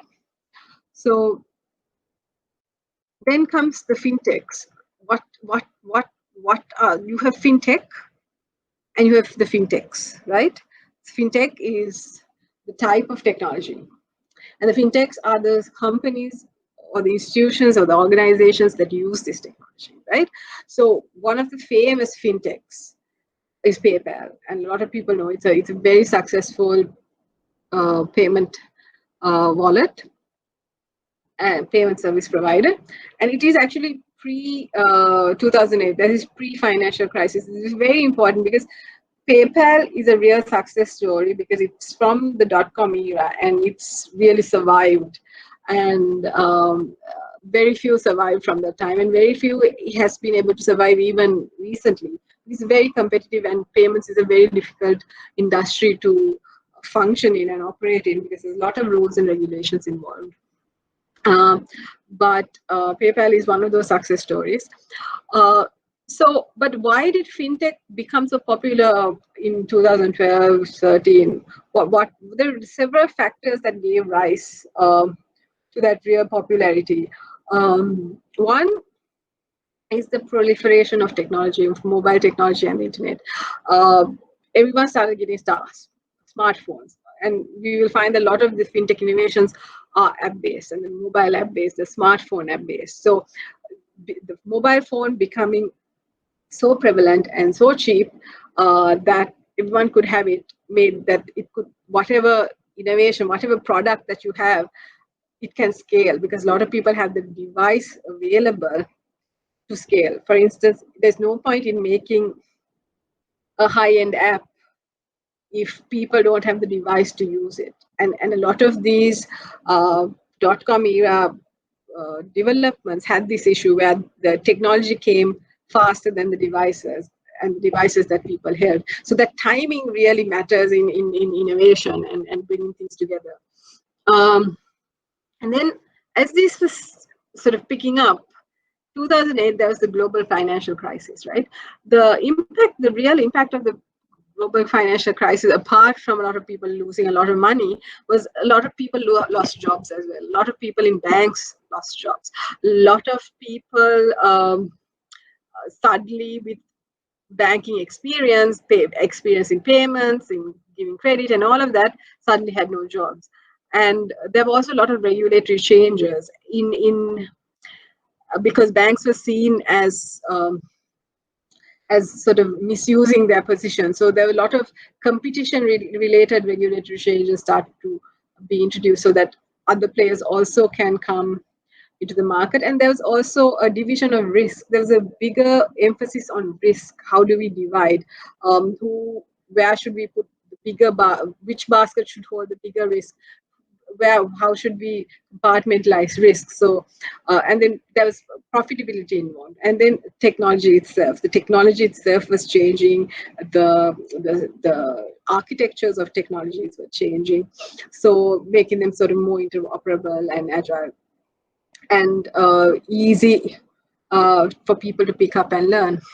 So what happened was technology and the people without the jobs from banking industry kind of came together. They were like, hey, look here, we don't need to go back to the banking industry. We can use technology to deliver good products to people who are not properly served by banks. Because what the financial crisis also showed was there are a lot of people who are underserved by banks. And there was a general move and a mood in the world at that time to go towards the underbanked, the underserved, movements like Grameen. They were all focusing on that.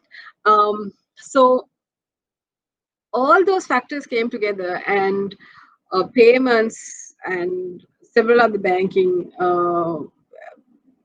industry, financial industry services were disrupted, right? And what we say was disrupted is that the incumbent players, the players who are already there, the banks and the large institutions,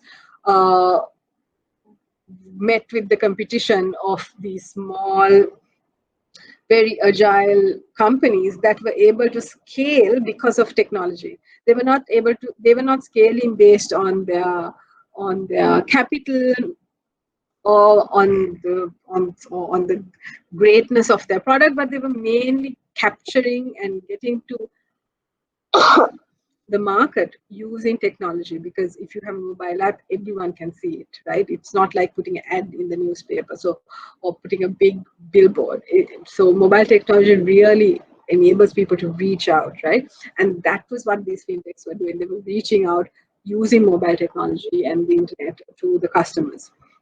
And there was a lot of disruption, especially in payments. Payments was the one that was really, really disrupted at the beginning. And the reason for that was because most of the technology usage for payments, for electronic payments, was for large value payments. So, as I said at the beginning, the investments went for stock market related payments, for securities, um, large for large companies to make their salaries, but not the other way around, right? So the retail, the small customer didn't really have a lot of means of electronic payments, right? Very, very few. And actually, if you take countries like Sri Lanka, there was almost nothing, right? And if you take countries like China, there's almost nothing. And that's the story for most countries. People just had either checks or cash, right? If you have some one-off payment, like let's say buying a house, you can go to the bank and say, "Oh, could you please transfer this amount to X?" But on a day-to-day basis for retail payments, we were stuck with checks and cash, right? So alternatives to checks and cash, and then cards. So those were just those three that were available, and alternatives to that was what was needed, right? The internet was coming up, e-commerce was happening, people we wanted ways to pay, and not just only ways to pay, but because you can pay with the debit or the credit card, but there are risks associated with it, right?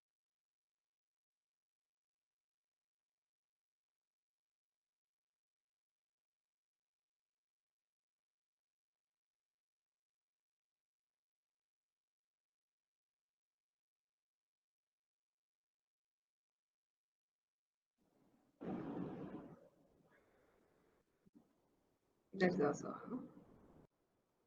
yeah, right. We are back. Mm, so let's just quickly continue. We've been on this slide for some time now because of the power failures. Um,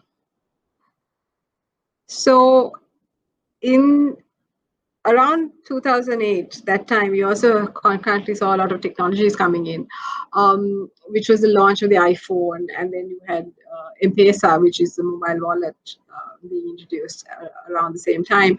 And then we had blockchain technology, which also came around the same time.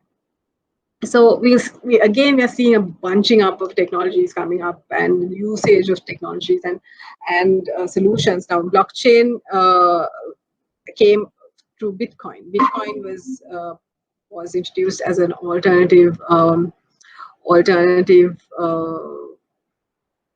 payment currency. So these are all sort of payment related innovations that came up at the same time and still are having a lot of traction and going around the world, and people are seeing how they can be adopted.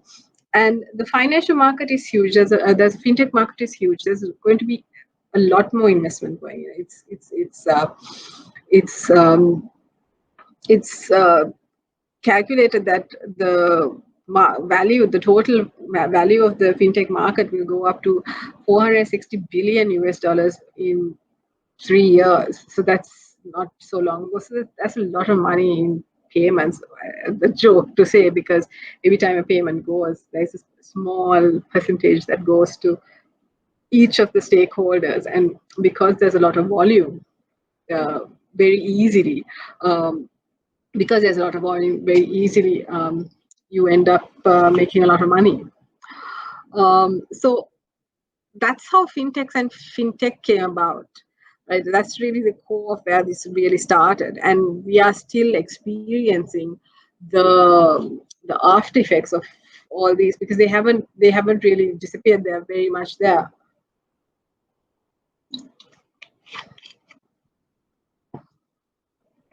So if you look at global fintech adoption, what we can see how countries are really taking fintech adoption at a high level. And what you'll notice is that the countries that didn't have a very advanced banking system, a very technology-driven banking system, or where there was already um, strong incumbent payment instruments or payment systems, um, there was a gap. and that is where you really find fintech blossoming and really growing very fast. So that's why you have China, India, Russia, um, and then South Africa, Netherlands. So these countries, the traditional banking system had not um, not given so many facilities to the retail customers. So now with the mobile technology, companies have really taken this off, and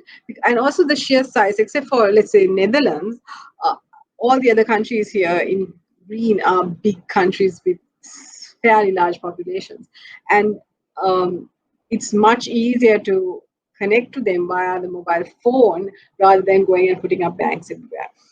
If you take the US, you can see that despite US having a lot of technology companies and Silicon Valley being there, you will find that the adoption is only 46%, though it is the place which is it is the country where PayPal was born and so many other fintechs, the globally present fintechs are born.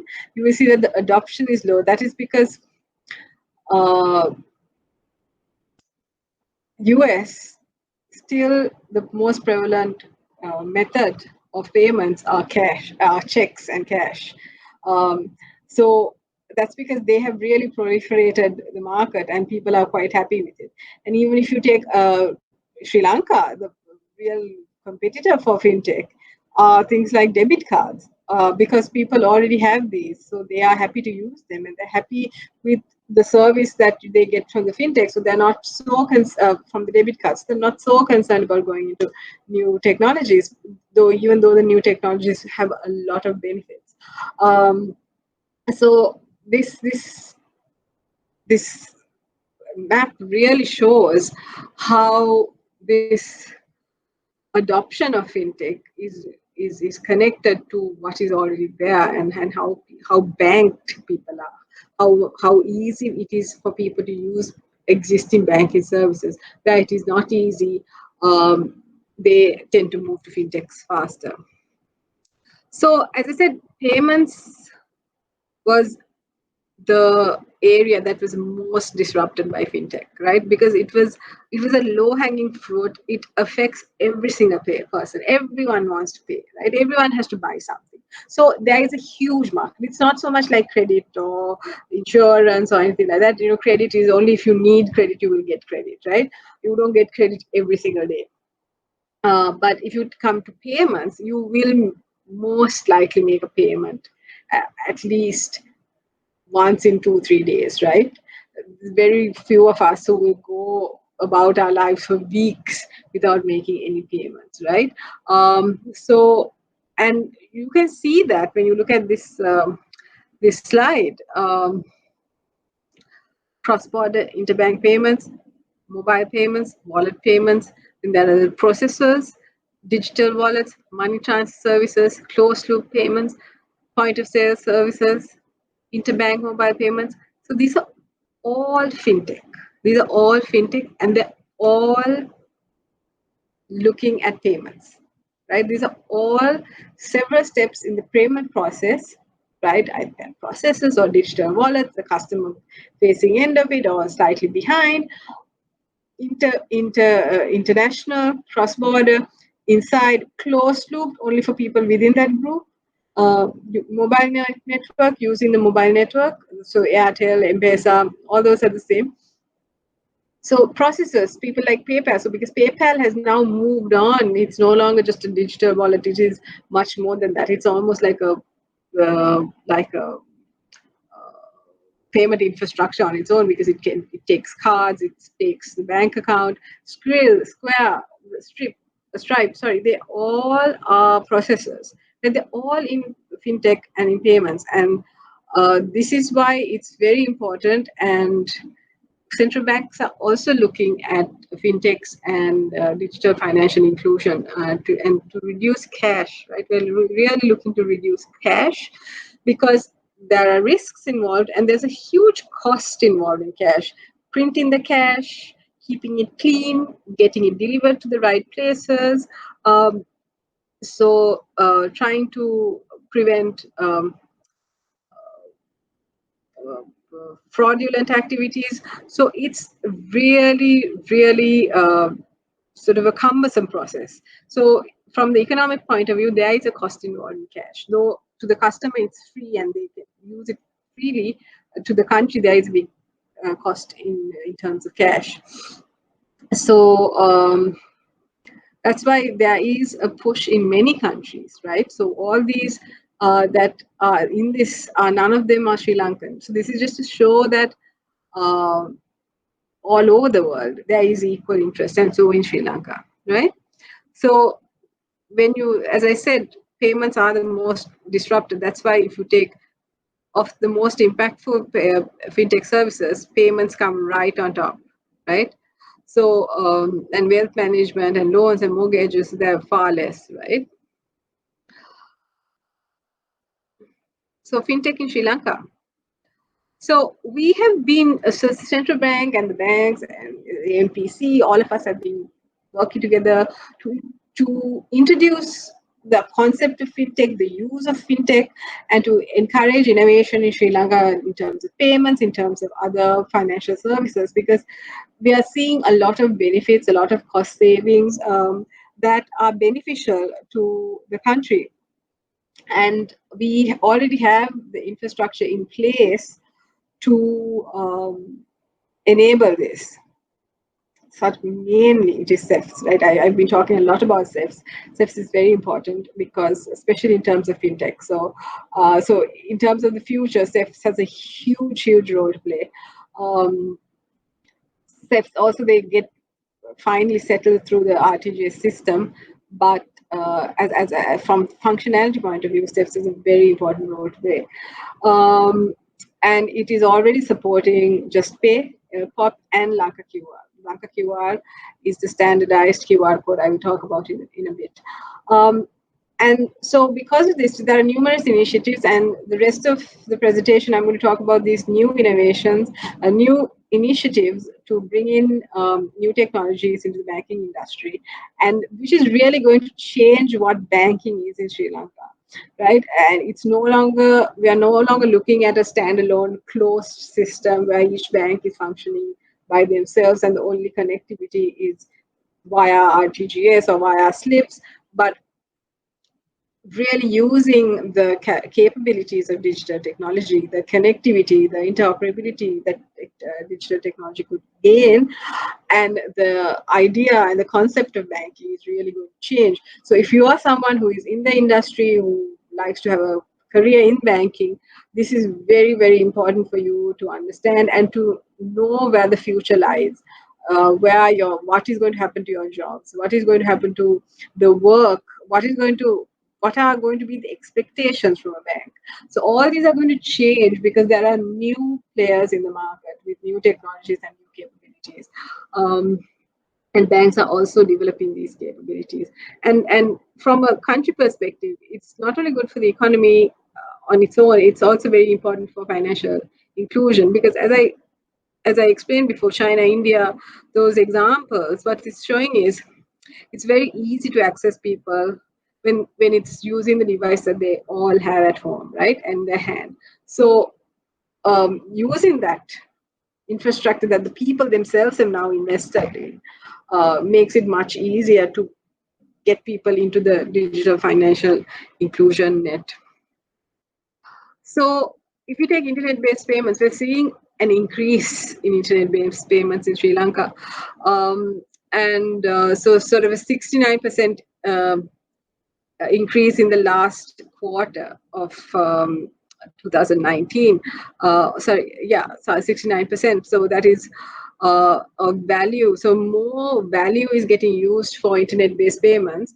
More value, higher value transactions are being used, right? And the volumes are also increasing. So 40% increase in volume. So more and more people. Volume is a very good indicator to see the amount of interest, because it just means the number of times people are going and using this system. So that's really important. And in Sri Lanka, there are so many apps, and almost all the banks are having apps and online banking. So these are part of the initiatives to bring everyone online. Now, very important point is the regulations, right? So, as much as we encourage mobile applications, right, it's not just encouraging them and saying, "Hey, bring your mobile app on." No, it is a duty of the central bank to make sure that the public funds are safe, that the system is reliable, efficient, and safe as well. So, to ensure that, we introduced the minimum compliance standards for payment related mobile applications. Now, what that does is it gives a minimum set of standards for uh, companies developing mobile apps for payments to meet. So they have to meet them. It's rather stringent, and it ensures that the apps are secure. So any company that is complying with them properly, you there is a sort of a you can trust that it is a safe app, right? So that's very, very important, because you're talking about your financial information, you're talking about your bank details, you're talking about your credit card details, you're talking about your own funds. So you don't want, and we're talking about just pay enabled apps where that can connect to the bank account. So it's really, really important that these apps are safe to use, and it can't be, and they're secure, and people can't hack into them. So these guidelines introduced by us was to ensure that the apps are safe for people to use and people can trust them and come on, because there's no point if we ask people to come to use mobile payments and then the apps are not safe and something happens to their money. There's no point. So we have to make sure that these apps meet this requirement.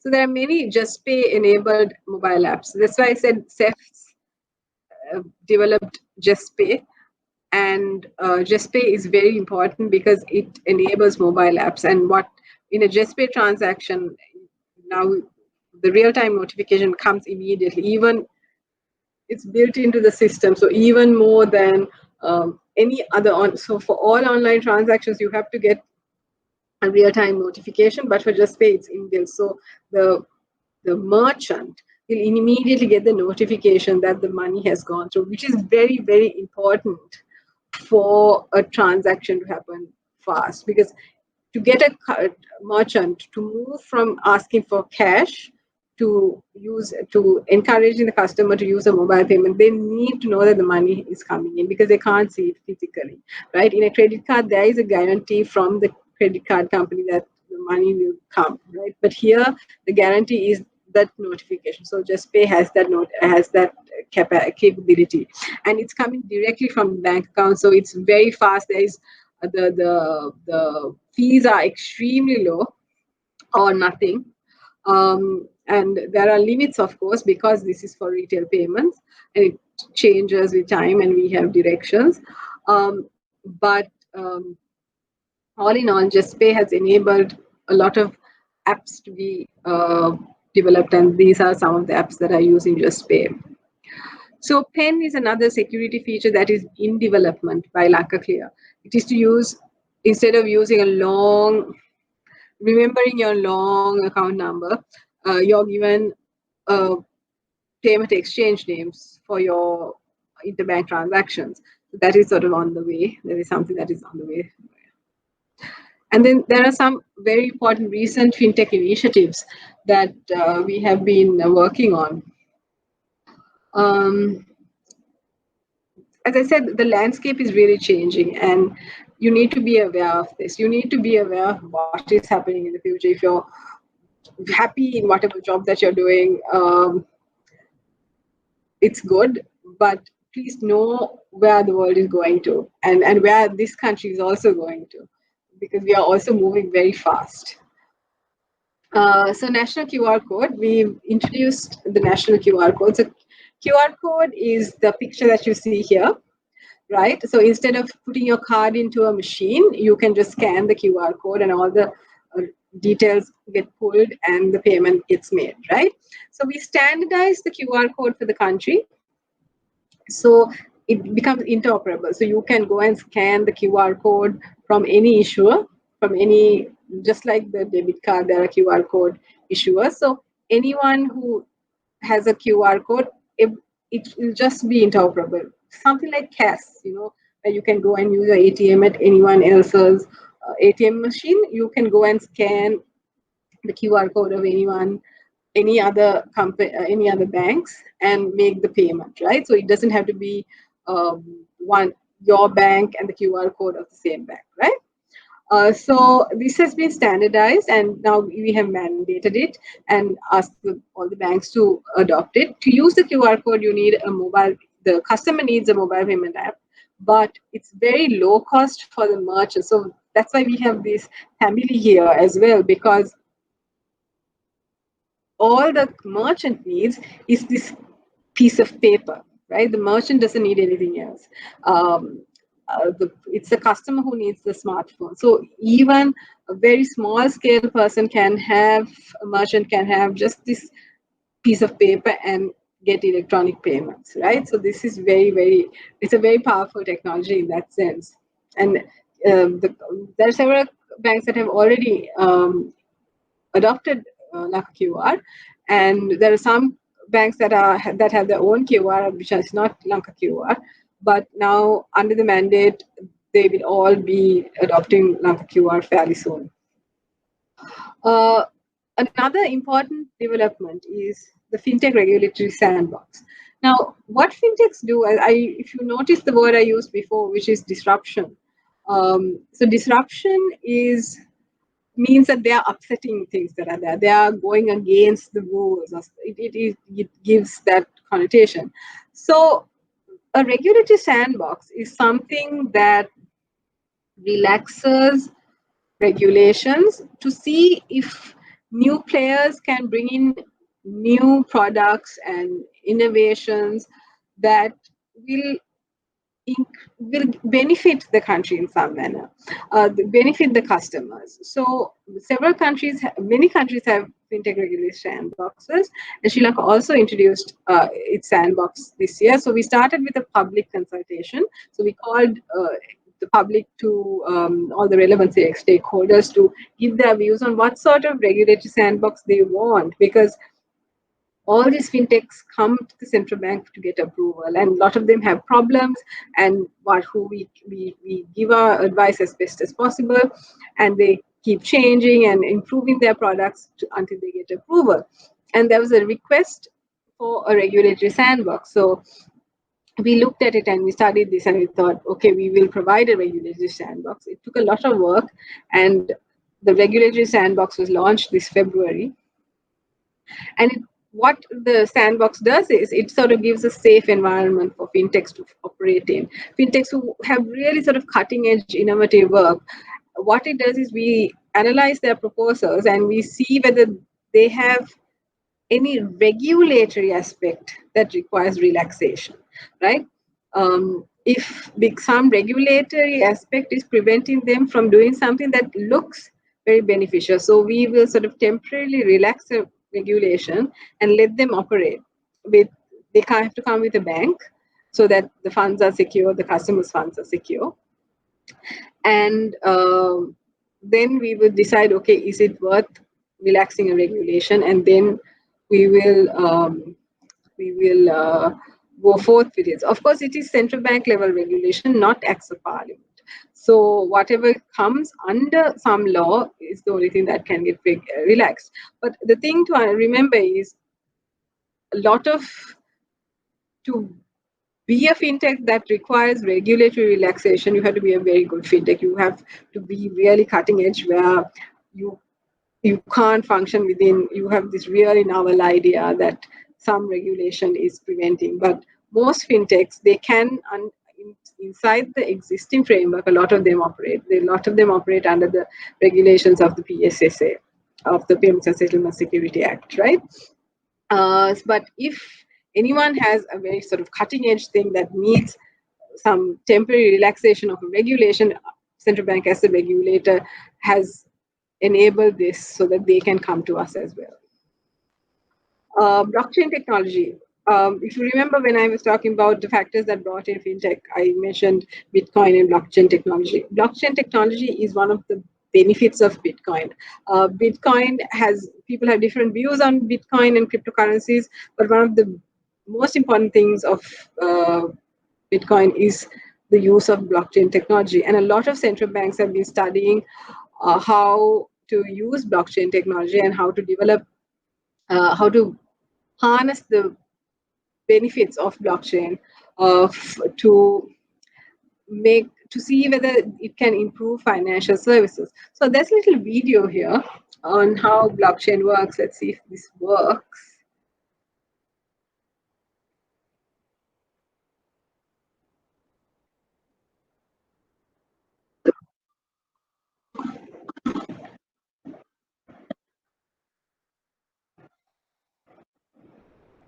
I think I should do it this way.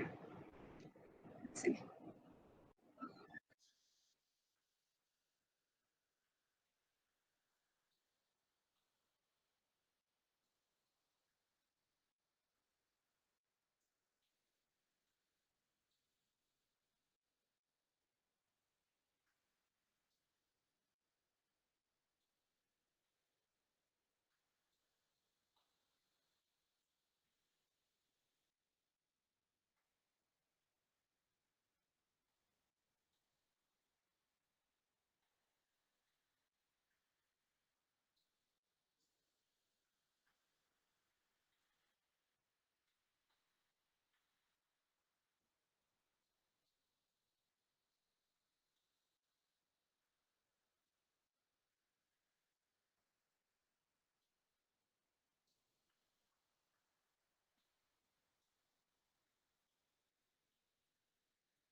So that is what blockchain was. So blockchain is a decentralized and distributed ledger. Basically, it's down to a ledger. It's a record keeping system that is made in a way that there are blocks. So each it leaves an audit trail, so you can't tamper with the record.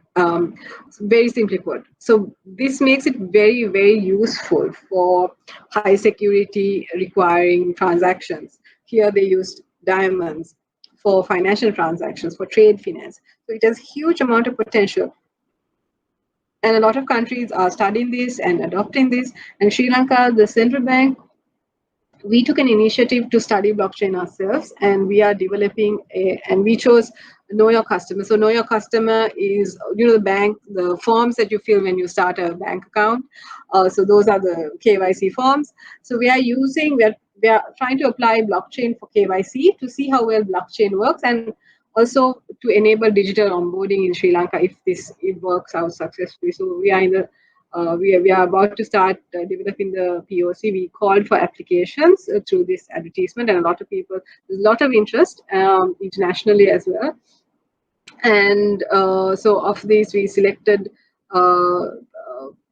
parties to develop it, and now that is getting done in that process, right? So, this is very interesting stuff, and blockchain really is, as the video said, it is kind of, it has the potential to be similar to the internet, and the potential to really improve the security, the efficiency of financial transactions. And the more we go into the digital era where there is hacking and all these online crimes, having a robust technology like blockchain is very important in going forward. So if you are someone who is interested in this sort of area, start looking at these things, because financial services will most likely be moving into areas like blockchain technology very fairly soon, right? And next we have open banking. So open banking, what is open banking? Open banking is the process of, that's why I said the nature of banks is going to change, right? So no longer is it going to be these different banks just standing around by themselves. Open banking means not that the bank is open physically, but it is open technologically, right? The systems can connect. It can connect to systems of other banks, of other service providers, of whatever companies that they want to integrate with, using open APIs. APIs are application programming interfaces. Now, APIs is not a new technology. It's not a new feature of the technology. APIs have been there for a long time in information systems. But what open APIs is sort of the new thing that everyone's talking about, which is you make it freely available for anyone who meets certain technological and security requirements to connect to your system and get some sort of information that you are willing to share. So let's say the customer is giving consent for a budgeting application, a budget app, a fintech app that will do budgeting for you. The customer gives consent to the bank to release their payment data to this the bank account bank transaction data to this third party app to look at it and budget for them, right? So that is using open banking, where you use open APIs and connect across organizations, right? So this is in Europe, they introduced a regulation called Payment Systems Directive, and that was for open banking.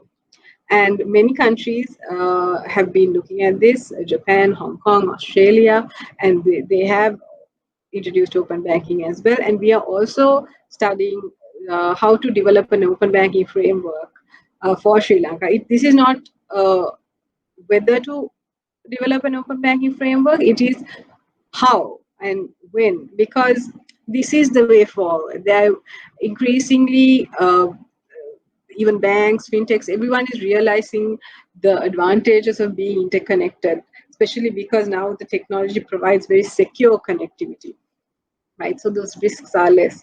So it's what this framework will do is to develop a regulatory framework so that this sharing happens in a safe manner, so that customers' funds are safe, information is safe, and there are no risks to the system. And everyone meets a certain standard to enjoy the benefits of joining an open banking framework. And we have called for a public consultation, and we have gotten responses. And now we are going through the phase of evaluating these responses and to start developing the framework. This is a very, very large project which will have a big impact on banking and the structure of banking in Sri Lanka. So this is something that you need to look out for as well. Virtual currencies. What are virtual currencies? Virtual currencies are digital money, right? So its sole form is digital. There is no cash there. Now, central bank money, there is cash. There is printed cash to support the electronic money out there. It's unregulated. It's unregulated because it's privately issued. It's not issued from an act of law. Uh, it's for a specific virtual community, or depending on the rules of that community, and it's controlled by the developers. Now, in Sri Lanka, in almost all countries, the money is controlled by the central bank under Act of Parliament, right? But here it is by private developers, and there are so many virtual currencies now. There are thousands of virtual currencies in the world now. The most famous one is Bitcoin. Then there's Ethereum. But this just shows how many virtual currencies there are in the world. There are reasons for it because of the success of Bitcoin, basically. And because of the value that Bitcoin gained through time, a lot of others started introducing virtual currencies as well. But what we see now is that most of the time virtual currencies are used not as a currency per se. It's mostly used as an asset because of its very high value. People use it as almost like a stock, to trade. It's mostly used on exchanges. And people who use it for cash as a currency are people who generally deal with sort of illegal activities, because there is anonymity involved, because part of the blockchain technology that gets used in Bitcoin is that it ensures the anonymity of the transaction because it's encrypted, right? So it's great if you don't want anyone else to know what you're doing. And so it's used a lot for money laundering, terrorist financing, for transactions in the dark web, like for buying drugs and stuff. So there are positives and negatives with regards to virtual currencies. With regards to our stance regarding virtual currencies, so we created public awareness because there are a lot of risks involved. There is no guarantee. It's not central bank issued money. There is no authority in the country that will help you if you lose your money under virtual currencies, because there's no, it's a privately issued currency, right? So it'll just be a normal contract law that governs. And also because of its anonymity, it could be used for terrorist financing and money laundering. So banks have to be very careful if they enable purchase or sale of virtual currencies, that they also could be involved in money laundering and terrorist finance and related activities. So you have to be very careful. And the real other problem is that there is no underlying value in a virtual currency, right? It's just that digital token, right? If you take a stock, it has an underlying value. The company, what the company produces, sells, that is where the underlying value comes, right? But in a virtual currency, there is no underlying value. It is just a digital token, right? That is it. You can't do anything with a digital token. You can't. There's nothing that can be done. So it is just like if you take cash, at least there's a piece of paper, right? But so because there is no underlying value, it's a very risky asset to have. That's why the if you look at Bitcoin values, just type on the internet and check, it fluctuates a lot and it keeps getting pushed up because it's one of those places where excess money gets parked, right? So you have to be very, very careful when you're investing in these things.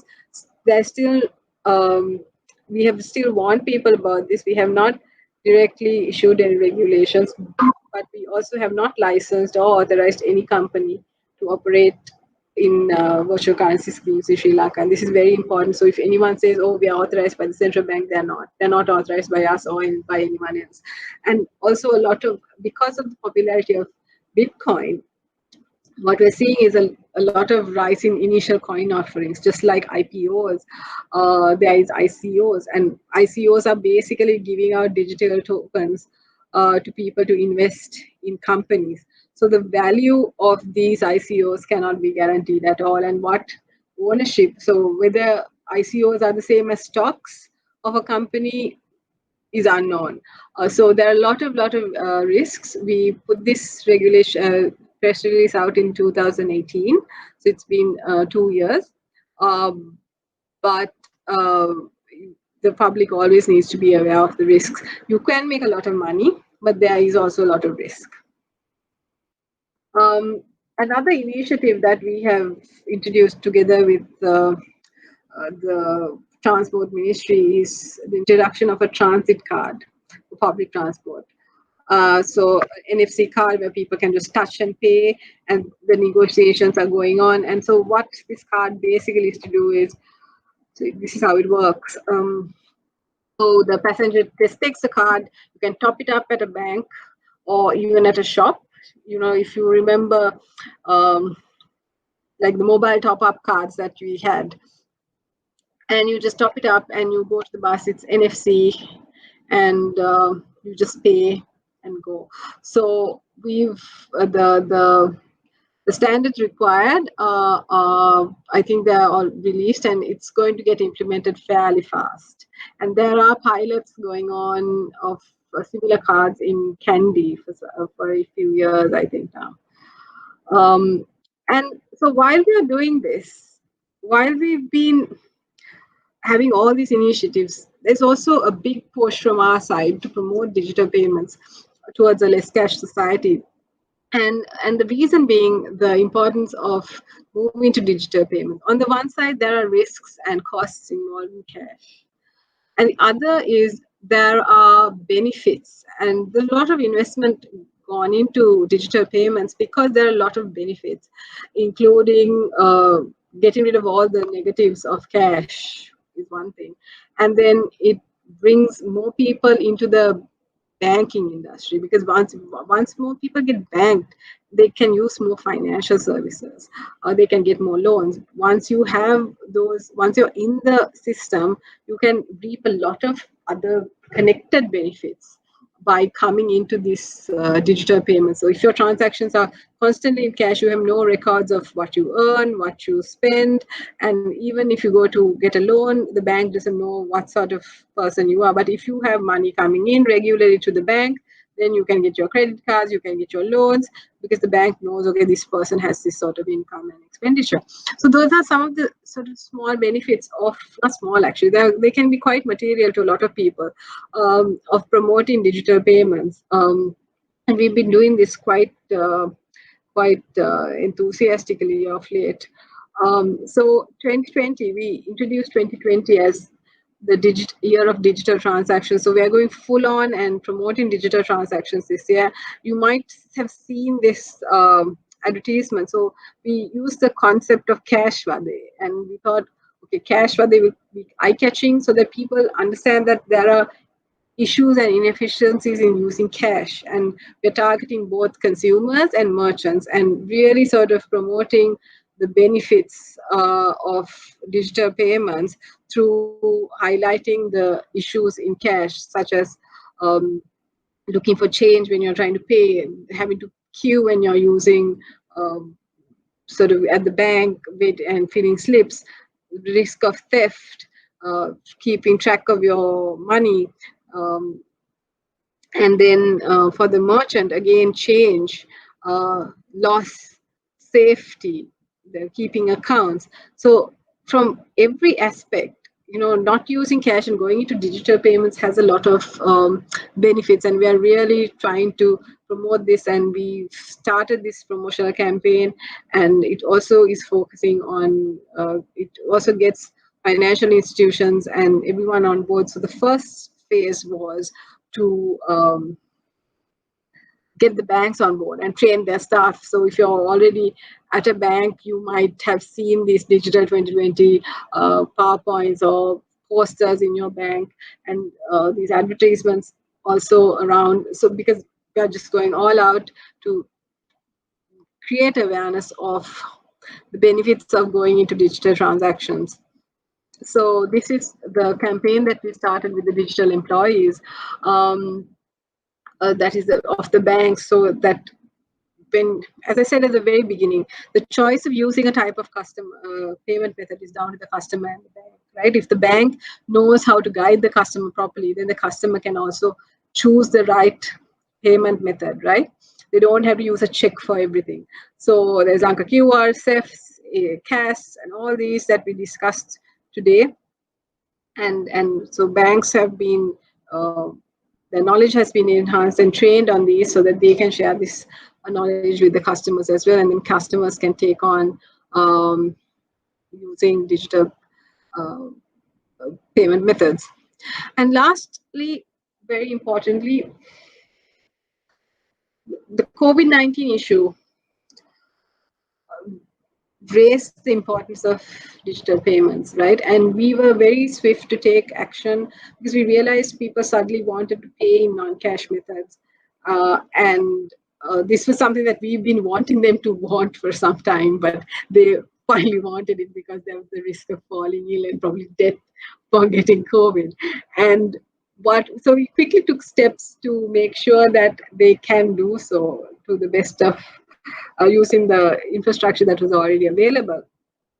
So the first things that we did was central bank continued to, so we didn't basically shut down, we continued working, we had business continuity activities. And then we started online promotions, telling people to use online payment methods and SMS based methods to transact, right? And we got together with the TRC and we started to encourage this, right? And this is continuing. And then we started giving a lot of relief to encourage people to take on online banking, right? So you can look at the timeline. The reason I put these days is just to show you how swift. So the closure started around, I think it was about 17th March or so. And from the next day onwards, we've been sort of doing this. And so March 20th, we waived fees for registering for online banking services. And all the banks were to facilitate existing customers to register for online banking products and to stop them from coming to the bank branch, because they didn't want to come to the bank branch, and bank branches were getting closed as well. And then by the 26th of March, so we are still talking March, right? Pretty early. We facilitated the KYC requirements because there are certain KYC requirements which had to be done manually. So we enabled that to be done digitally for wallets. And we also raised the wallet limits for Easy Cash and Cash so that people can transact more using, they were 10,000 and we increased them to 25,000. Just Pay limits were also increased. So if you had a Just Pay enabled app, it was raised to 25,000. So I have a Just Pay enabled app, but my primary bank account is with another bank. I use a Just Pay enabled app of another bank because I like that app more than one of my own bank. So, but what Just Pay enables is it enables me to pull money from my bank account and top up this wallet. So for 25,000, I can do it at once, and even the transaction up to 25,000, I can do it. So it just makes life so much easier now because I can pull out more money. And we also enable cash delivery for inward remittances. and also waived ATM fees for senior citizens. So these are some of the steps, and there are still some steps still being taken, and at institutional level and at bank level. But these are the sort of the general changes that we introduced, and these were very swiftly taken on simply because it was necessary. There was a need, and there is still a demand. There is still a huge demand because most people don't want to go into cash. They don't want to go back to cash because they have realized that there are risks. And while using online transactions, they realized, okay, this does have so many benefits. So there's still a lot of demand for changes and some types of encouragement. So we're still looking at this as we go along. So um, all this what we discussed, you can especially the data, you can find it in the payments bulletin. It's a really good publication. I personally like it a lot and I use it a lot, so that's why I tell people to use it, because it's got a lot of great data, and you'll be amazed by what the amount of work that goes on in Sri Lanka in related to payments infrastructure. It's so easy when we take a debit card out or some just go online and just pay something, but the the amount of work that goes behind it is huge. So this captures a lot of important data in that sense. So feel free to go and check this out as well. So this is the full presentation. I'm not sure if anyone has questions. Let me see.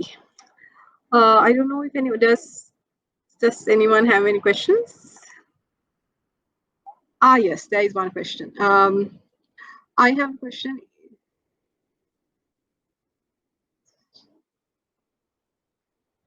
Okay, so the question is, it's quite a time that a lot of mobile manufacturers introduce their payment systems, such as Apple Pay and Samsung Pay. Why does Sri Lanka reluctant to adopt these payment methods? So that's a good question, and I think there are a lot of similar questions regarding international payment systems, and these really boil down to it's not Sri Lanka not adopting them. Sri Lanka has no regulatory barrier to not adopt them. If Apple and Samsung Pay wants to come and uh, deploy their payment system in Sri Lanka, there are provisions that they can come and do it. So there's nothing stopping them from coming. It's just that these companies haven't come. So once they do come, we can have it. But we need to understand that these are also business decisions for them. And you can't just have a payment app for the sake of having a payment app. There is a lot of regulatory requirements that comes in operating in any country. So not just Sri Lanka. Like KYC requirements, the fraud protections, and all of those things. So because of that, they will look at market penetration and adoption, right? So this is, your question is important because it really connects back to the presentation and why we are promoting digital payments. A lot of these international companies, when they come, they look at things like they look at the data, they look at the number of internet banking usage, like the data that I showed you on internet banking, and credit card usage, debit card usage, right? Because these apps now, Apple directly uses the credit card or the debit card. You put the card into the app, right? But they are not going to come if not many people are using credit and debit cards, right? Still in Sri Lanka, credit debit card usage is relatively low. It is high in terms of in relation to, let's say, mobile apps, but it's still low in terms of cash and checks, right? So it's really important that Sri Lankans start adopting these so that international companies will look and say, hey, look, there is a proper market there for us to go and make those investments, to take on those regulatory requirements and really, capture a market that is worthy of capture. So there is a part on terms of customers as well. There's a lot of customers want these, but they don't realize that there is a part in terms of customers as well. And this is another reason why we promote digital payments, because there's a lot of network benefits. as I said, when you come into the digital payment system, there are a lot of other benefits that come around, and these are also one of those. Yes, I hope I answered your question. Are there any other questions?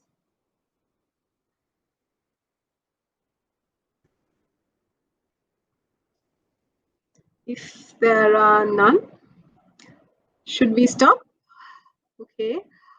So if you would like, you can you can email this address if you have any questions. You can email this address, and yeah, you can just. So my name is Kanchana. You can directly just write to me from this address, and I can clear out any doubts that you have. Yep. So thank you very much for those.